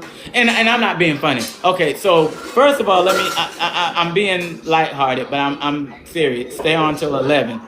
Well, that's 10 minutes from now. Um, what about next time? Talk about any good memories there. Did your mom ask you to come get her? Yes. Okay, so, and I will say there are good memories. There are good memories. So I will never write the narrative that nothing good ever happened. The problem is that the bad is so bad that it's exactly. hard to talk about the good. And the other thing is, I don't mean no harm, but for me, the good. The good didn't happen as much as the bad did. And I hope I'm not being ugly by saying that. No, The it's good, simple. like I said, I told you of two instances that I can remember that Ella Johnson ever stood up for me, and it didn't have anything to do with the organization. I mean, now he sung all of our praises as the first graduating class of that god awful school. No, Jared, just go to TikTok. Do you have a TikTok page? Don't know how to on Facebook. Isn't giving me the option to. Just go to TikTok and it'll show me you came on. And I can send. Do you have TikTok? If you have TikTok, just go to TikTok and add me. If not, that. Oh Lord. Okay, it's time to go. Y'all asking the wrong question. We gotta go. We gotta go. We got to go. Tyrone, you see that last question on TikTok? We gotta go. Y'all asking the wrong questions. Oh man, I'm that not. is too funny. I'm not saying the wrong questions like we don't have answers. I'm saying I'm trying to get off of here. I really want to hear Jared the bad boy side. I understand completely. I have very few good memories of my father. I'm Cuppy Doodle. Oh, got it. Okay. I don't know who Cuppy Doodle is, but I remember Cuppy Doodle wanted to remain anonymous. Got it. Okay. At quote, pleading the fifth. Yeah. Okay, so I teach history. And the Fifth Amendment says,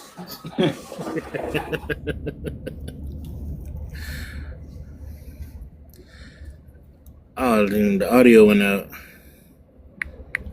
I can't, I can't add you on Facebook Messenger because I'm live on TikTok on the iPad. You have to go on TikTok. Yeah, I don't think we're gonna hear from Jared. He's currently experiencing technical difficulties. The wireless customer you're trying to reach in the Alta network cannot be. I'm dead. Jared, we're gonna have to figure out how to bring Jared on Facebook and do it that way because I don't know that he has TikTok. All right. Okay. I'm not promising nothing about no tomorrow. I'm not promising nothing about no tomorrow. And I'm gonna tell you right now, I definitely can't come on Wednesday because I have church on Wednesdays. And let me tell y'all something good. Make no mistake about it. I love the church. I love God and I love the church. Don't think that none of this stuff defines the church. That's why I need us to take away from all of this. Have faith is not the church. Johnson is not the representation of all pastors. All right? He's still sleeping. Yeah, say that. Because y'all starting to ask questions that I don't. It ain't even. My Lord. All right. Was he engaged to Natasha Lemon? The real question is how many times? Okay, let's go. Time to go. All right. What did the TikTok question say? Oh God. The TikTok question said, was Dwayne Johnson Jr. engaged to another individual? And I really try not to put other people's names out there like that. So when these females go to college and live their lives differently, do they get punished? Oh God. Oh God. The answer is no. And the answer is no because of the fact that in many cases they know how to kind of keep that on the low. But the other thing is That's true. oh Lord Jesus, please help me, God. Can we please pray? The other thing is here's the issue. Okay. You go from being extremely sheltered to, oh, y'all in college now. Now you're grown and you did, do what you want to do, except piss him off. You do what you want to do, but don't upset him. And I will say, there was a little liberty, but they still kept their hands on us very, very tight. For instance, I'm 35 years old. Oh Lord, Jared Jared made it. Jesus. And he had the nerve to send an invitation. Y'all, I'm supposed to be praying. We supposed to be praying. All right, it's 10:54. Someone said 11. And I think my clock is 2 minutes fast, so y'all got 8 minutes. Jared's on. Jared, 8 minutes, and I'm getting on for here because I done been on here 3 hours and 15 minutes. These people gonna give you blood pressure, classmate. calm down. I'm telling you, I'm gonna have to go drink some vinegar. Can the females date outside? Oh my lord, Jared, go ahead and talk. Go ahead and talk. 'Cause I would. Can the females date outsiders? I would say yes, but the outsider better be prepared to capitulate. If you cannot assimilate, you will not What's last. going on, boy? Jared, go ahead and greet the people. They've been waiting on you. How y'all doing, church? I'm That boy good. said, "How y'all doing, church?" That boy said, "That boy said, how y'all doing, church?" This, this the new church. You act like you've been called up for testimony service. I ain't lying. He getting up to testify. All right, let me go ahead, Jared. That boy said, "How y'all doing, church?" You getting flashbacks, yeah? Yeah, a little. Bro.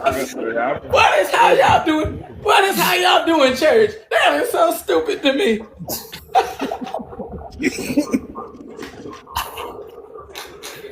All right, I'm done. I'm done. Go ahead, Jared. Let me pull it together.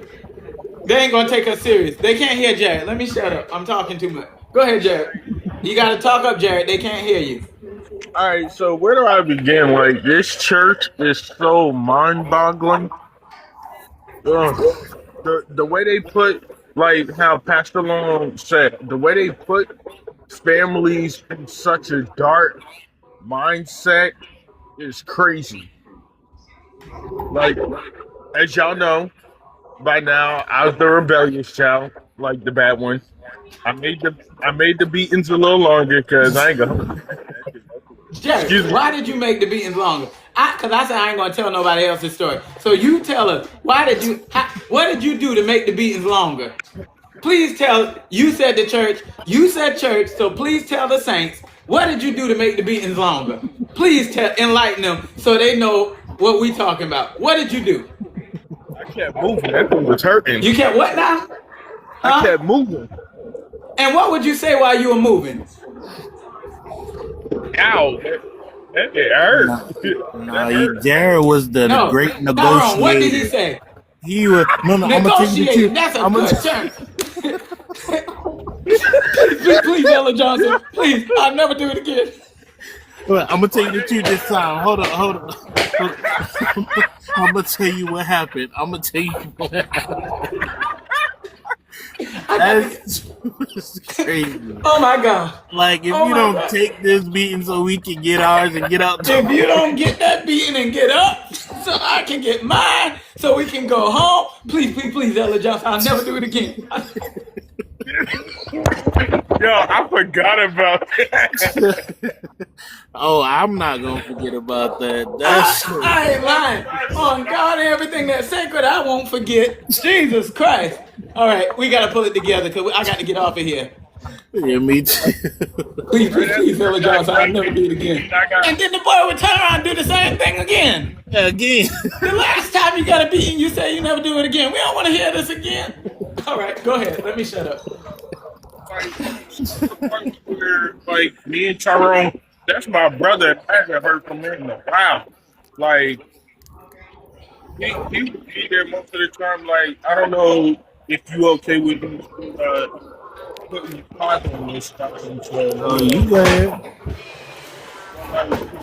where his father would sit there and beat on him, or like, and I would have to sneak Tyrone food because he would stalk him for days at a time, like he's a slave or something. You had to sneak him food? Yeah, Dog, I didn't even know that. I do remember, Tyrone, I'm sorry, Jared. Do you remember, Tyrone, that when people would give you money, you would have to give it to us to hold it to keep your father from taking it? Mm-hmm. Okay, cool. All right, go ahead, Jared.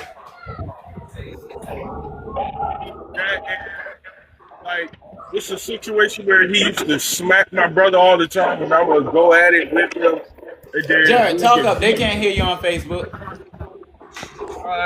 It's like when he used to beat on my brother, smack him in the face, or I would run away. If I ran away, you know good darn well I was getting a beating later on that night. So let me put you on. So the one night I ran away and it was a church service at this other church that's right up the street. And I got a beating that night. I'm not gonna hold you like that. 9, 10 o'clock, I go to the school. You remember the school that they had in the wooden oars that they made us put our hands through metal seats, and sometimes they would have the other pastors or the so-called pastors hold our arms through the seat while we're getting beat. Mm-hmm. Yep. And that's crazy because that was happening every day. Or to the point where, like, Tyrone, I know you remember, because Tyrone was there to talk to me the one day, and I think Ron, you already left. But my mom got stabbed up in the Sofa Walmart, and we were supposed to leave her shit. And no one told me. Like, everybody else getting told, oh, your mom got stabbed, your mom got stabbed, your Yeah. mom dead, your mom might be dead. And I'm the last one to find out, but that's my mother. You feel me? And I get told by no other than what's her face pastor, the one that came on Facebook, Faith Johnson. Faith Johnson and her great suburban. The red Suburban. Boy, that truck got some stories to tell. It's a lot. And I get told my mom gets stabbed. First thing I'm doing, I I blacked out. Like I wanna do something. But the church, Jared, don't you do that. You're a man of God. Yeah, just that a man of God. First off, like, because we're gonna get into this. A man of God is someone who humbles himself to. Let me know if I'm wrong, Pastor. A man of God is someone who humbles himself to the outside world to make himself better and knows God for himself. Am I right? Absolutely. Humility is supposed to be one of the primary traits for leadership. And that's what you started talking to me about the one day when I visited your church. And like, it got so bad to where every time I tried to leave, I got a beating for trying to leave. Jared, let me ask you a question because I didn't know this. I was gone by this time. How many times, if you know a number, how many times did you try to run away? It was like 20 times a week I tried to leave. Like, Darn. The boy said 20 times a week. It yo, ain't but 7 days. I lie to you not. I think Tyrone was in his father's truck at one time. You remember when they came up that back road by that white church right there? Mm-hmm. Yeah, freaking. I had to, like, I was on a bike. I lie to you not. True story. I threw the bike That is crazy. back of a white man truck, and I hopped in the truck, and I closed the gate up, and I watched Bishop Grossford truck go past. And I told the guy, if I can ever find his name, he knows the story. He was one of the ones that helped me run away a couple of times, or I had to go stay in his house a couple of times because, like, I'm afraid I'm gonna go back and I'm gonna get the living hell beat out of me. Yeah, yeah. So Facebook, I know Talking you're about having some Country trouble Brown. hearing. He's talking about how many times he tried to run away, and the fact that whenever he would run away and have to come back, that he would get beat for running away. And the thought of if I when I run away, when I go back, I know that I'm going to get beat. I want to point out something though that you've heard me talk about beatings. You heard Tyrone talk about beatings. You heard Jared just talk about beatings. And I intentionally didn't say anything there because of the fact that, and I hope at TikTok y'all might can answer this better. What is the one thing that you heard in common between all three of us talking about the beatings in regards to let me say it like this. What are some similarities that y'all heard? Because they're saying we're lying. Now you have three different people talking. What is at least one? The teacher and me just showed up. What is at least one thing you heard from all three of the accounts that is similar? Feel like, oh my god. Jared, you can continue. They'll answer in the they'll answer in the comments. J- Yeah, it was Bishop Brailsford doing some of the beatings, but it for some reason Elder Johnson or whatever his like, I'm not going to disrespect his title, but at the same time, for Okay, some reason, let me narrow the question just a bit because I want to point out one particular thing. What is one piece of furniture that has been mentioned in every one of these in my account, in Tyrone's account, and in Jared's account? What is one piece of furniture that was mentioned in all three of our stories? Someone said everyone got beat together. Yeah, a paddle, but it ain't no furniture. Thank you, K chair, K. A Shit. chair, a chair, a the metal one chair, at that. the metal chair, because everybody had to put their head through the metal chair. The boy said, "Paddle. When a paddle turn into furniture?" Just saying, cause yo, like I was so bad, like I couldn't walk the next day. I still got Okay, scar. talk right there, because I talked about this last night. Go ahead. Like it's to the point where you couldn't walk the very next day, and you got blisters and everything. Excuse my language, on your behind, and everybody looking at you like you're what is it, a scarlet? K, If the I'm right. answer to that is yes. I mean, they use them to sit in too, but those chairs are also used to whoop. You know, we had to lay across them, head through the hole where your lower back is, hands on the floor on one side, feet on the floor on the other side, and you are baby newborn, fresh out the womb, naked. Or how about the time, Tyrone? I know you was in my class at that time when I got handcuffs put on me in because I had to steal food because they was doing my mom so dirty she left us for 2 weeks, and I went to the store and I stole some stuff for my siblings to eat. Mm-hmm. Yup. Then and then here I we do. go. I think I remember that as well. I do vaguely remember you getting handcuffed and they got you out of. Was I'm not gonna say his name. Was your cousin involved in that too? Yeah. Okay, I thought so.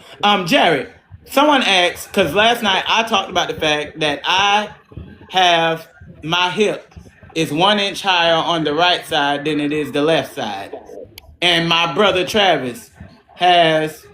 I would love. Thank you, Miss George. I would love to see. And I'm asking very strategic questions because they're saying I'm lying about the beat.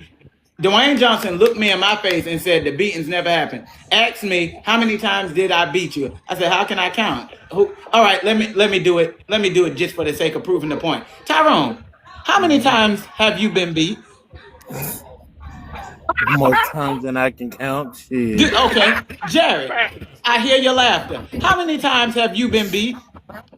Same like Tyrone said, more times than I can count. So I said that same thing to to Johnson when he asked me this, and I said, "How can I give you a number?" He said, "That's my point. If you can't give it a number, it didn't happen."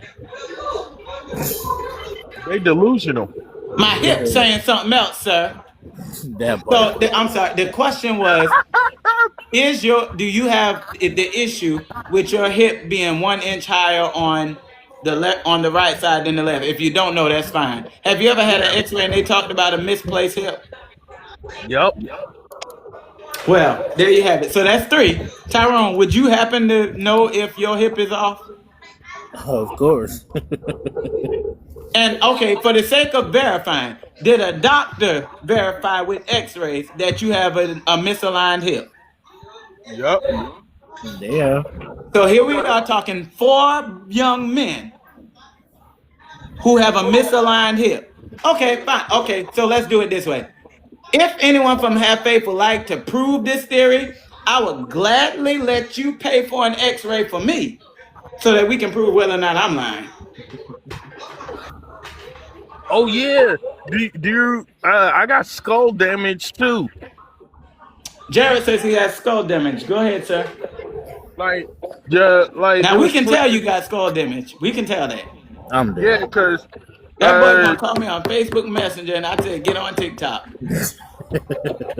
yeah, like I got stories for days. Like Bishop Brailsford or whatever his name is now, like he was like, how So do we're you say teaching it? ourselves to speak of these people on first name basis. It's Tyrone Brosford Sr., Dwayne Johnson Sr.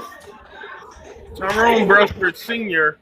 at the time, he was kind of like the, how do you say it, the guard of the church. So he was like the one, the Didn't I tell y'all that last night? that I did told y'all that last night.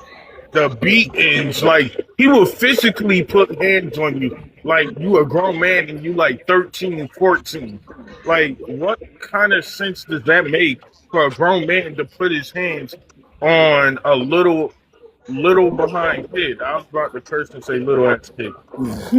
I'm dead. Not you. That boy, hold on a minute now, Jared. Didn't you come on saying praise the Lord, church? Yeah, yeah. I'm sorry, but I'm like playing. I'm playing. I'm playing. Now, I don't use profanity. I Um, apologize. but I I'm not apologize. no. I'm not telling you what to say or what not to say because I'm not gonna censor how you express your feelings.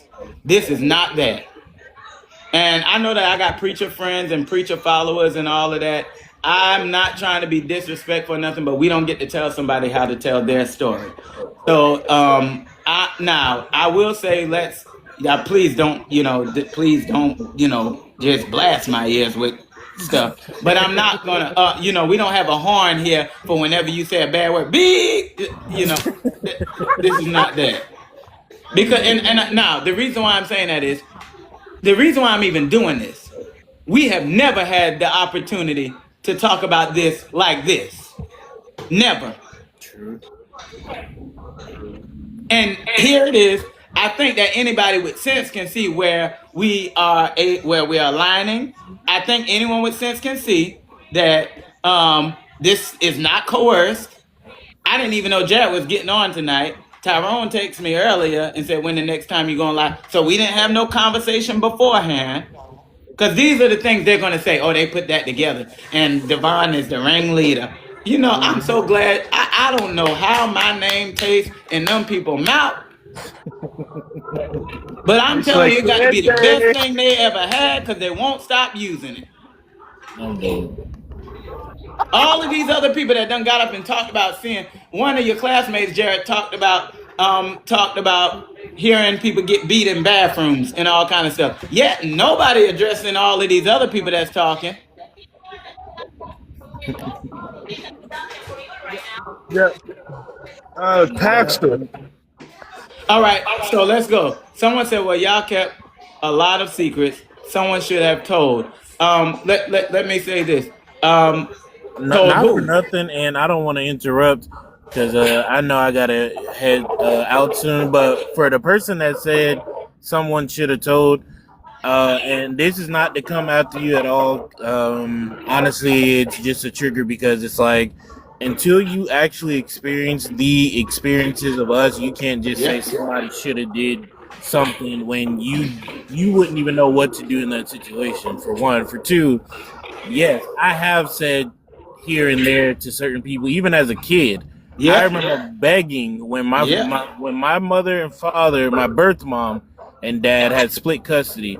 I remember begging her not to send me back with them, and she still Yeah. did it anyway. And let me say I this was to there. that point. The other thing is tell who. We were not even allowed to. And Exactly. they kept such a watchful eye on us that we were not. If you were seen talking to somebody, okay. I had a great grandmother. So when you hear me talk about my mother and my grandmother has a father who he passed away last year. So he's my great grandfather. They came to some when I first met them in 2005. They came to the Memorial Day event because my grandmother in the church was coming down from New York.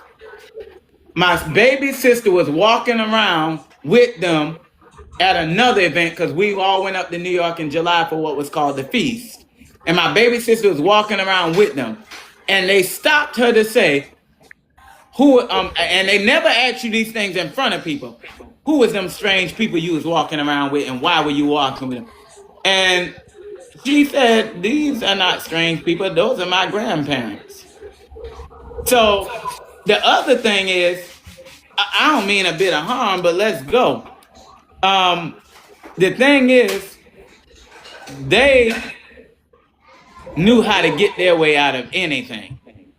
So even if we told and it went anywhere, you had the trauma of thinking, if this don't work out, Exactly. what happens after that? You're gonna get your behind whooped.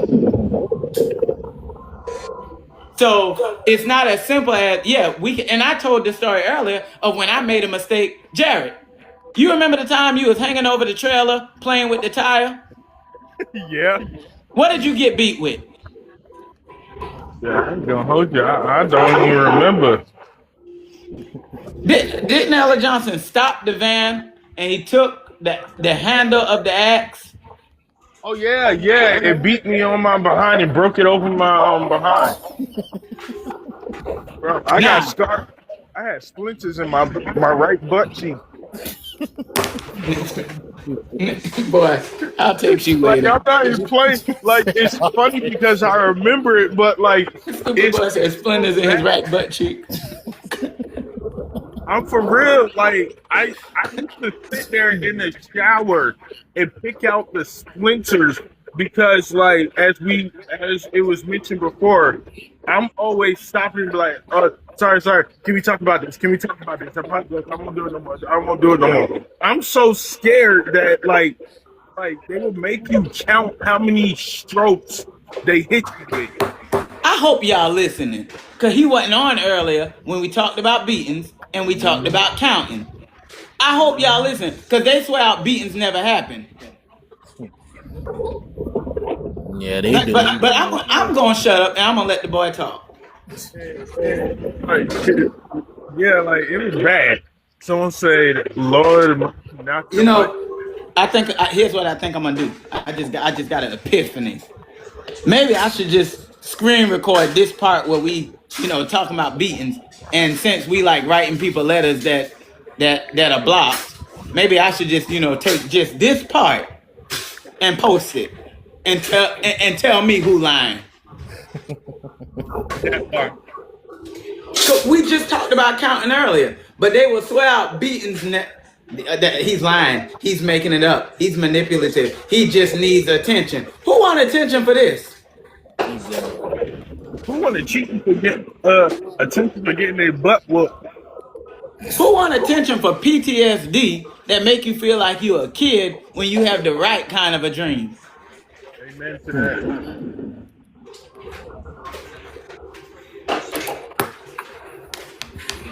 Yeah, I was playing. I ain't gonna waste the time to try and screen record all that and put it up. The fact of the matter is, I think people see what they need to see and hear what they need to hear. Okay, so in any case, yeah, we did keep a lot of secrets. We did. And keeping secrets was about the best thing that you could do to keep your behind from being worn out. Because as I said, I was one of the ones. So Jared was the rebellious one. I was a talkative one. I told in 7th grade some of my classmates what was going on. Then earlier I told the story where I missed and slipped up and talked about Jared getting beat with the axe on the blue and white van. So if I got that kind of treatment just based on telling kids, imagine what happens now. In our minds, we want to believe that if you told an adult, the cavalry would have come in. How many times did it look like? The fact of the matter is, forget about keeping secrets from other people. If I had went and showed the behind that I had after Johnson beat me for the suicide letter, everybody over there would have went to jail. Why didn't I? All I had to do was go to the school, because I was still a student at Manor High School, couldn't even sit in the desk. How I'm sitting up in this chair right now, I could not do that because my behind was literally raw. So I had to sit down in the chair like this so that my behind was hanging off of the edge of the seat. All right? Hey, Tyrone, hit the road, and we'll talk, All and we're about to right, get off of here. All right, my boy Taro. all right, bro. Y'all take it Better easy. call Tyrone. I'm dead. You need to go to bed, bro. You Look, need to go to just don't bed. call senior because you don't know how that's going to end up. Don't even get me started on that. So this whole idea of just tell, that wasn't a reality for us. Because, and the other thing is, let me talk to you about why not tell. There was this running narrative of, if you, I'm gonna tell you what's gonna happen. They're gonna come and get you, and they're gonna put you in an institution. You're gonna be somebody's guinea pig. So there was this whole fear of, we might be wind up worse than this if we say something.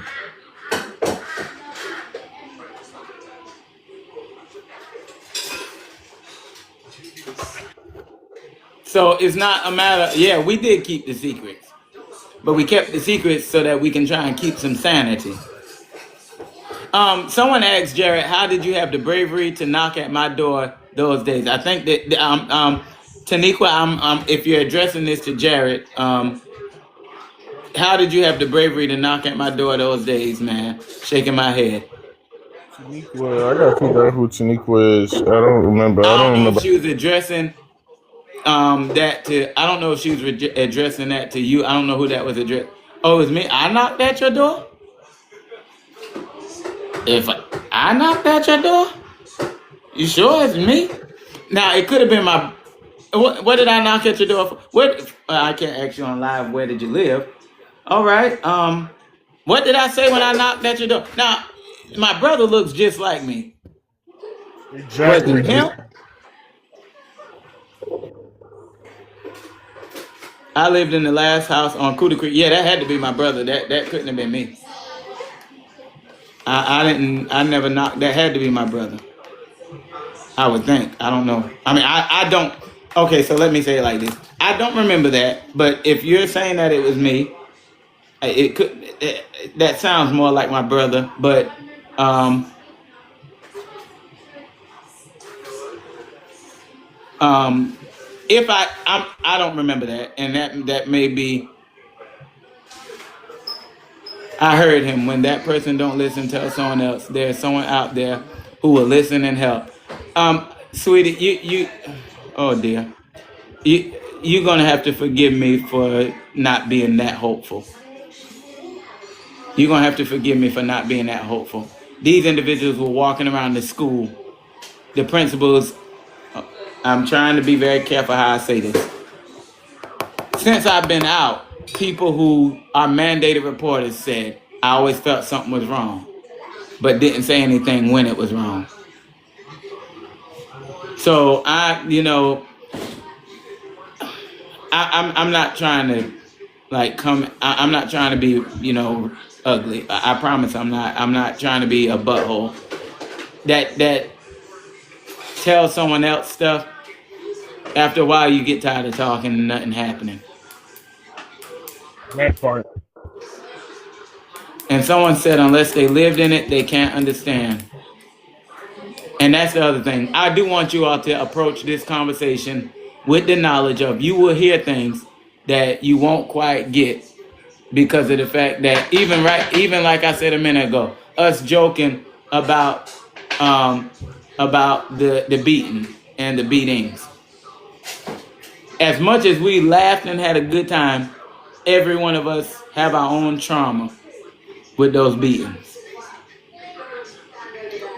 And so, yeah, I'm sorry. I don't know how to, I only know how to respectfully not answer that because I don't know what to say to that. I don't mean no harm, but let's go. It took 16 years just for it to get some noise from me talking since I've been out. Now it finally gets some noise. This is why I get irritated with those who are saying, why say something now? I didn't just start saying something. It's just that people just started hearing for whatever reason. And I'm not indicting people. I'm just saying the reality is in many cases, okay, let me go this way. Thank you. Thank you, sir. Thank you, God. I'm a history teacher. One of my favorite things to teach in history is the Holocaust. The reason that the Holocaust was able to happen is because of the fact that so many people knew something was going on in Germany, but didn't take the time to find out exactly what was going on in Germany. Go further. The U.S. turned away a boat of 900 Jews and sent them back to die in concentration camps. So sometimes it's, oh, I know something, but I don't really. We were taught how to hide it. I don't know who this is. We were taught how to hide it really well, and we did. Whoever this is that asked to remain anonymous, I'm definitely praying for you, and I'm going to tell you why I'm praying for you. I don't know who you are. I really don't have a clue who you are, who you could be. But what I do know is that the trauma still got to be very real for you. Because the fact that you're talking the way you're talking means that you were in it with us. And you still don't feel safe enough to talk with your identity. And I'm not contesting that. It take a while to get this way. And the other thing is, I commend you. I commend you because of the fact that even anonymous, you are contributing to the narrative so that they can't say that we all lying. I wasn't there, but our lives are mirrored. Okay, so you weren't a part of us, but you are a part of something. Got you. I respect you, and I acknowledge your trauma. It's some crackheads and root workers on this live, so be careful. Yeah. You know what? Bless them. Bless them. I really. So here's where I stand with that roots and thing. I'm not one of those people that say, oh, that stuff ain't real. I'm not one of those. I do believe in the fact that charismatic witchcraft is very real and all that. I just really live by one verse. No weapon formed against me shall be able to prosper. Every tongue that rises against me in judgment. I love that verse, but the church don't quote that verse properly. Every tongue that rises against me in judgment, I shall condemn. I don't live in fear of what somebody is going to put on me, do to me, none of that. Because at the end of the day, the other thing is, if none of the scriptures work for you, let me quote your grandmother. If you dig one ditch, you better dig two.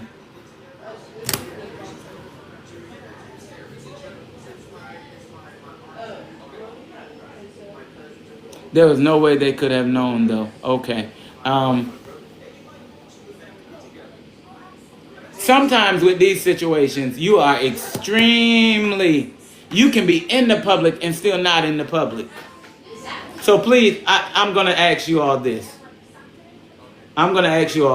Please don't be critical, because the other thing about these kinds of situations is when your story is met with criticism, it shoves you back into a cage because it reminds you of when you were told to shut up before.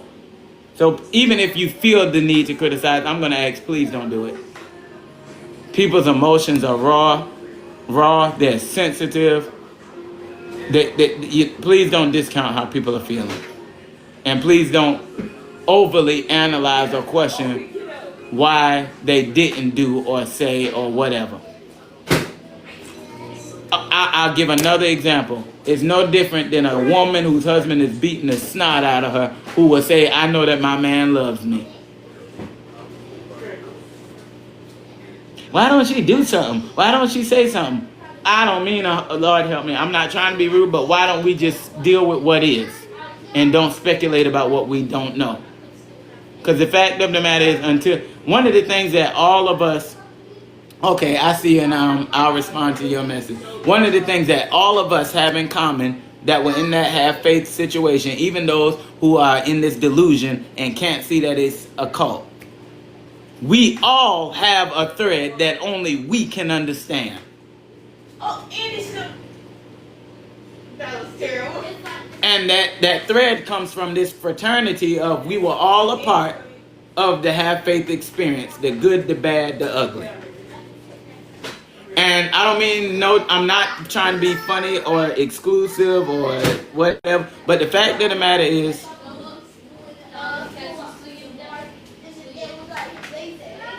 I'm gonna be watching. Okay. Oh, mercy. Um, okay. Have you seen Ruth? Have you ever seen Ruthless? This is definitely this. Okay, so I told someone I've never watched the show Ruthless, and I'm going to tell you why. I seen the trailer, and the trailer was too triggering for me. So I've never watched one episode of Ruthless. I've never watched one.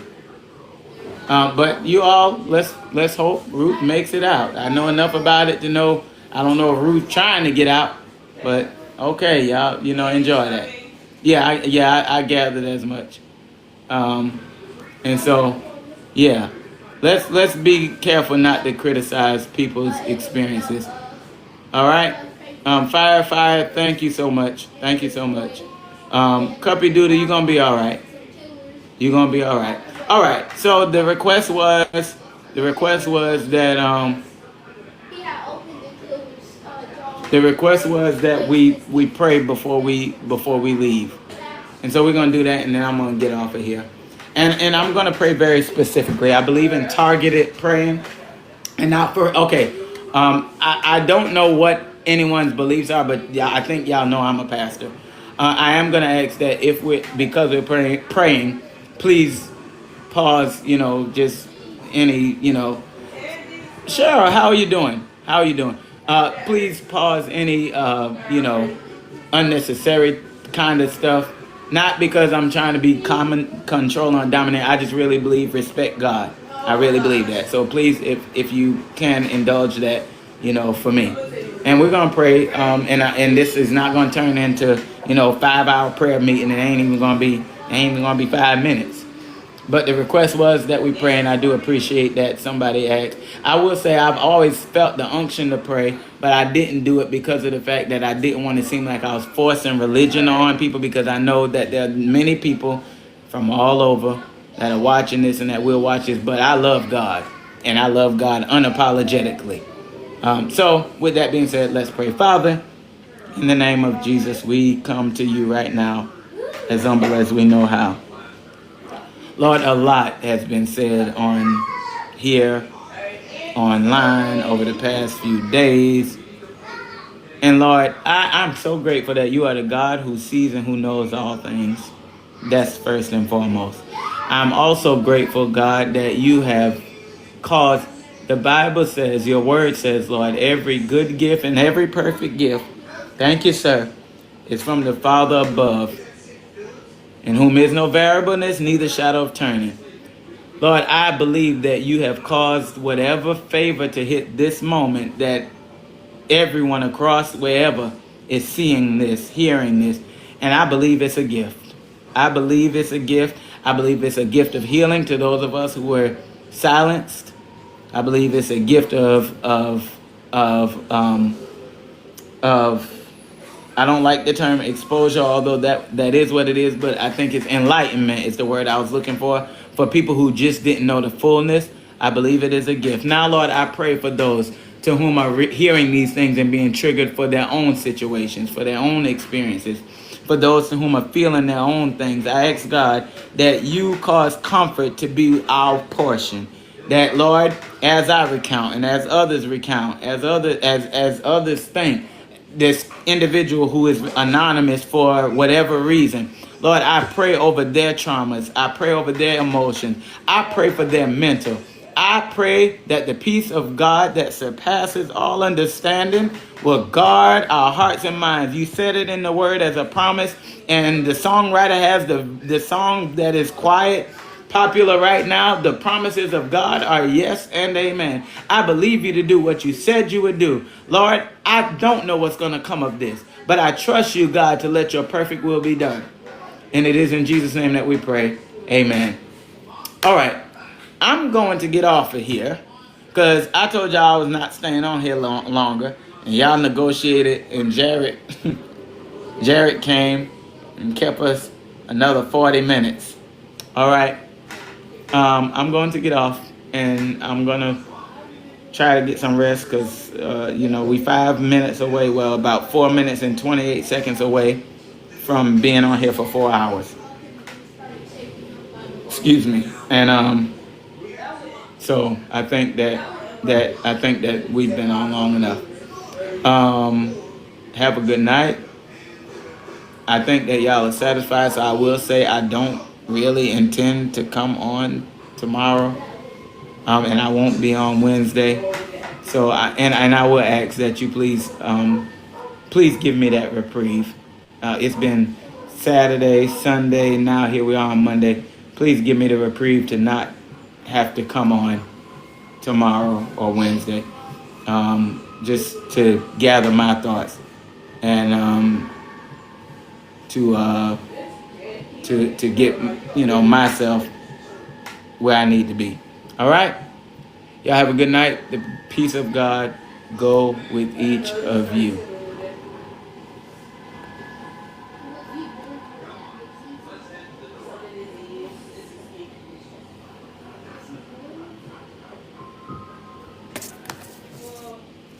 Oh, it says don't leave your 20 views. All right, y'all have a wonderful evening, and we'll talk next time. I guess that's a good enough sign on. I don't know. Sign off.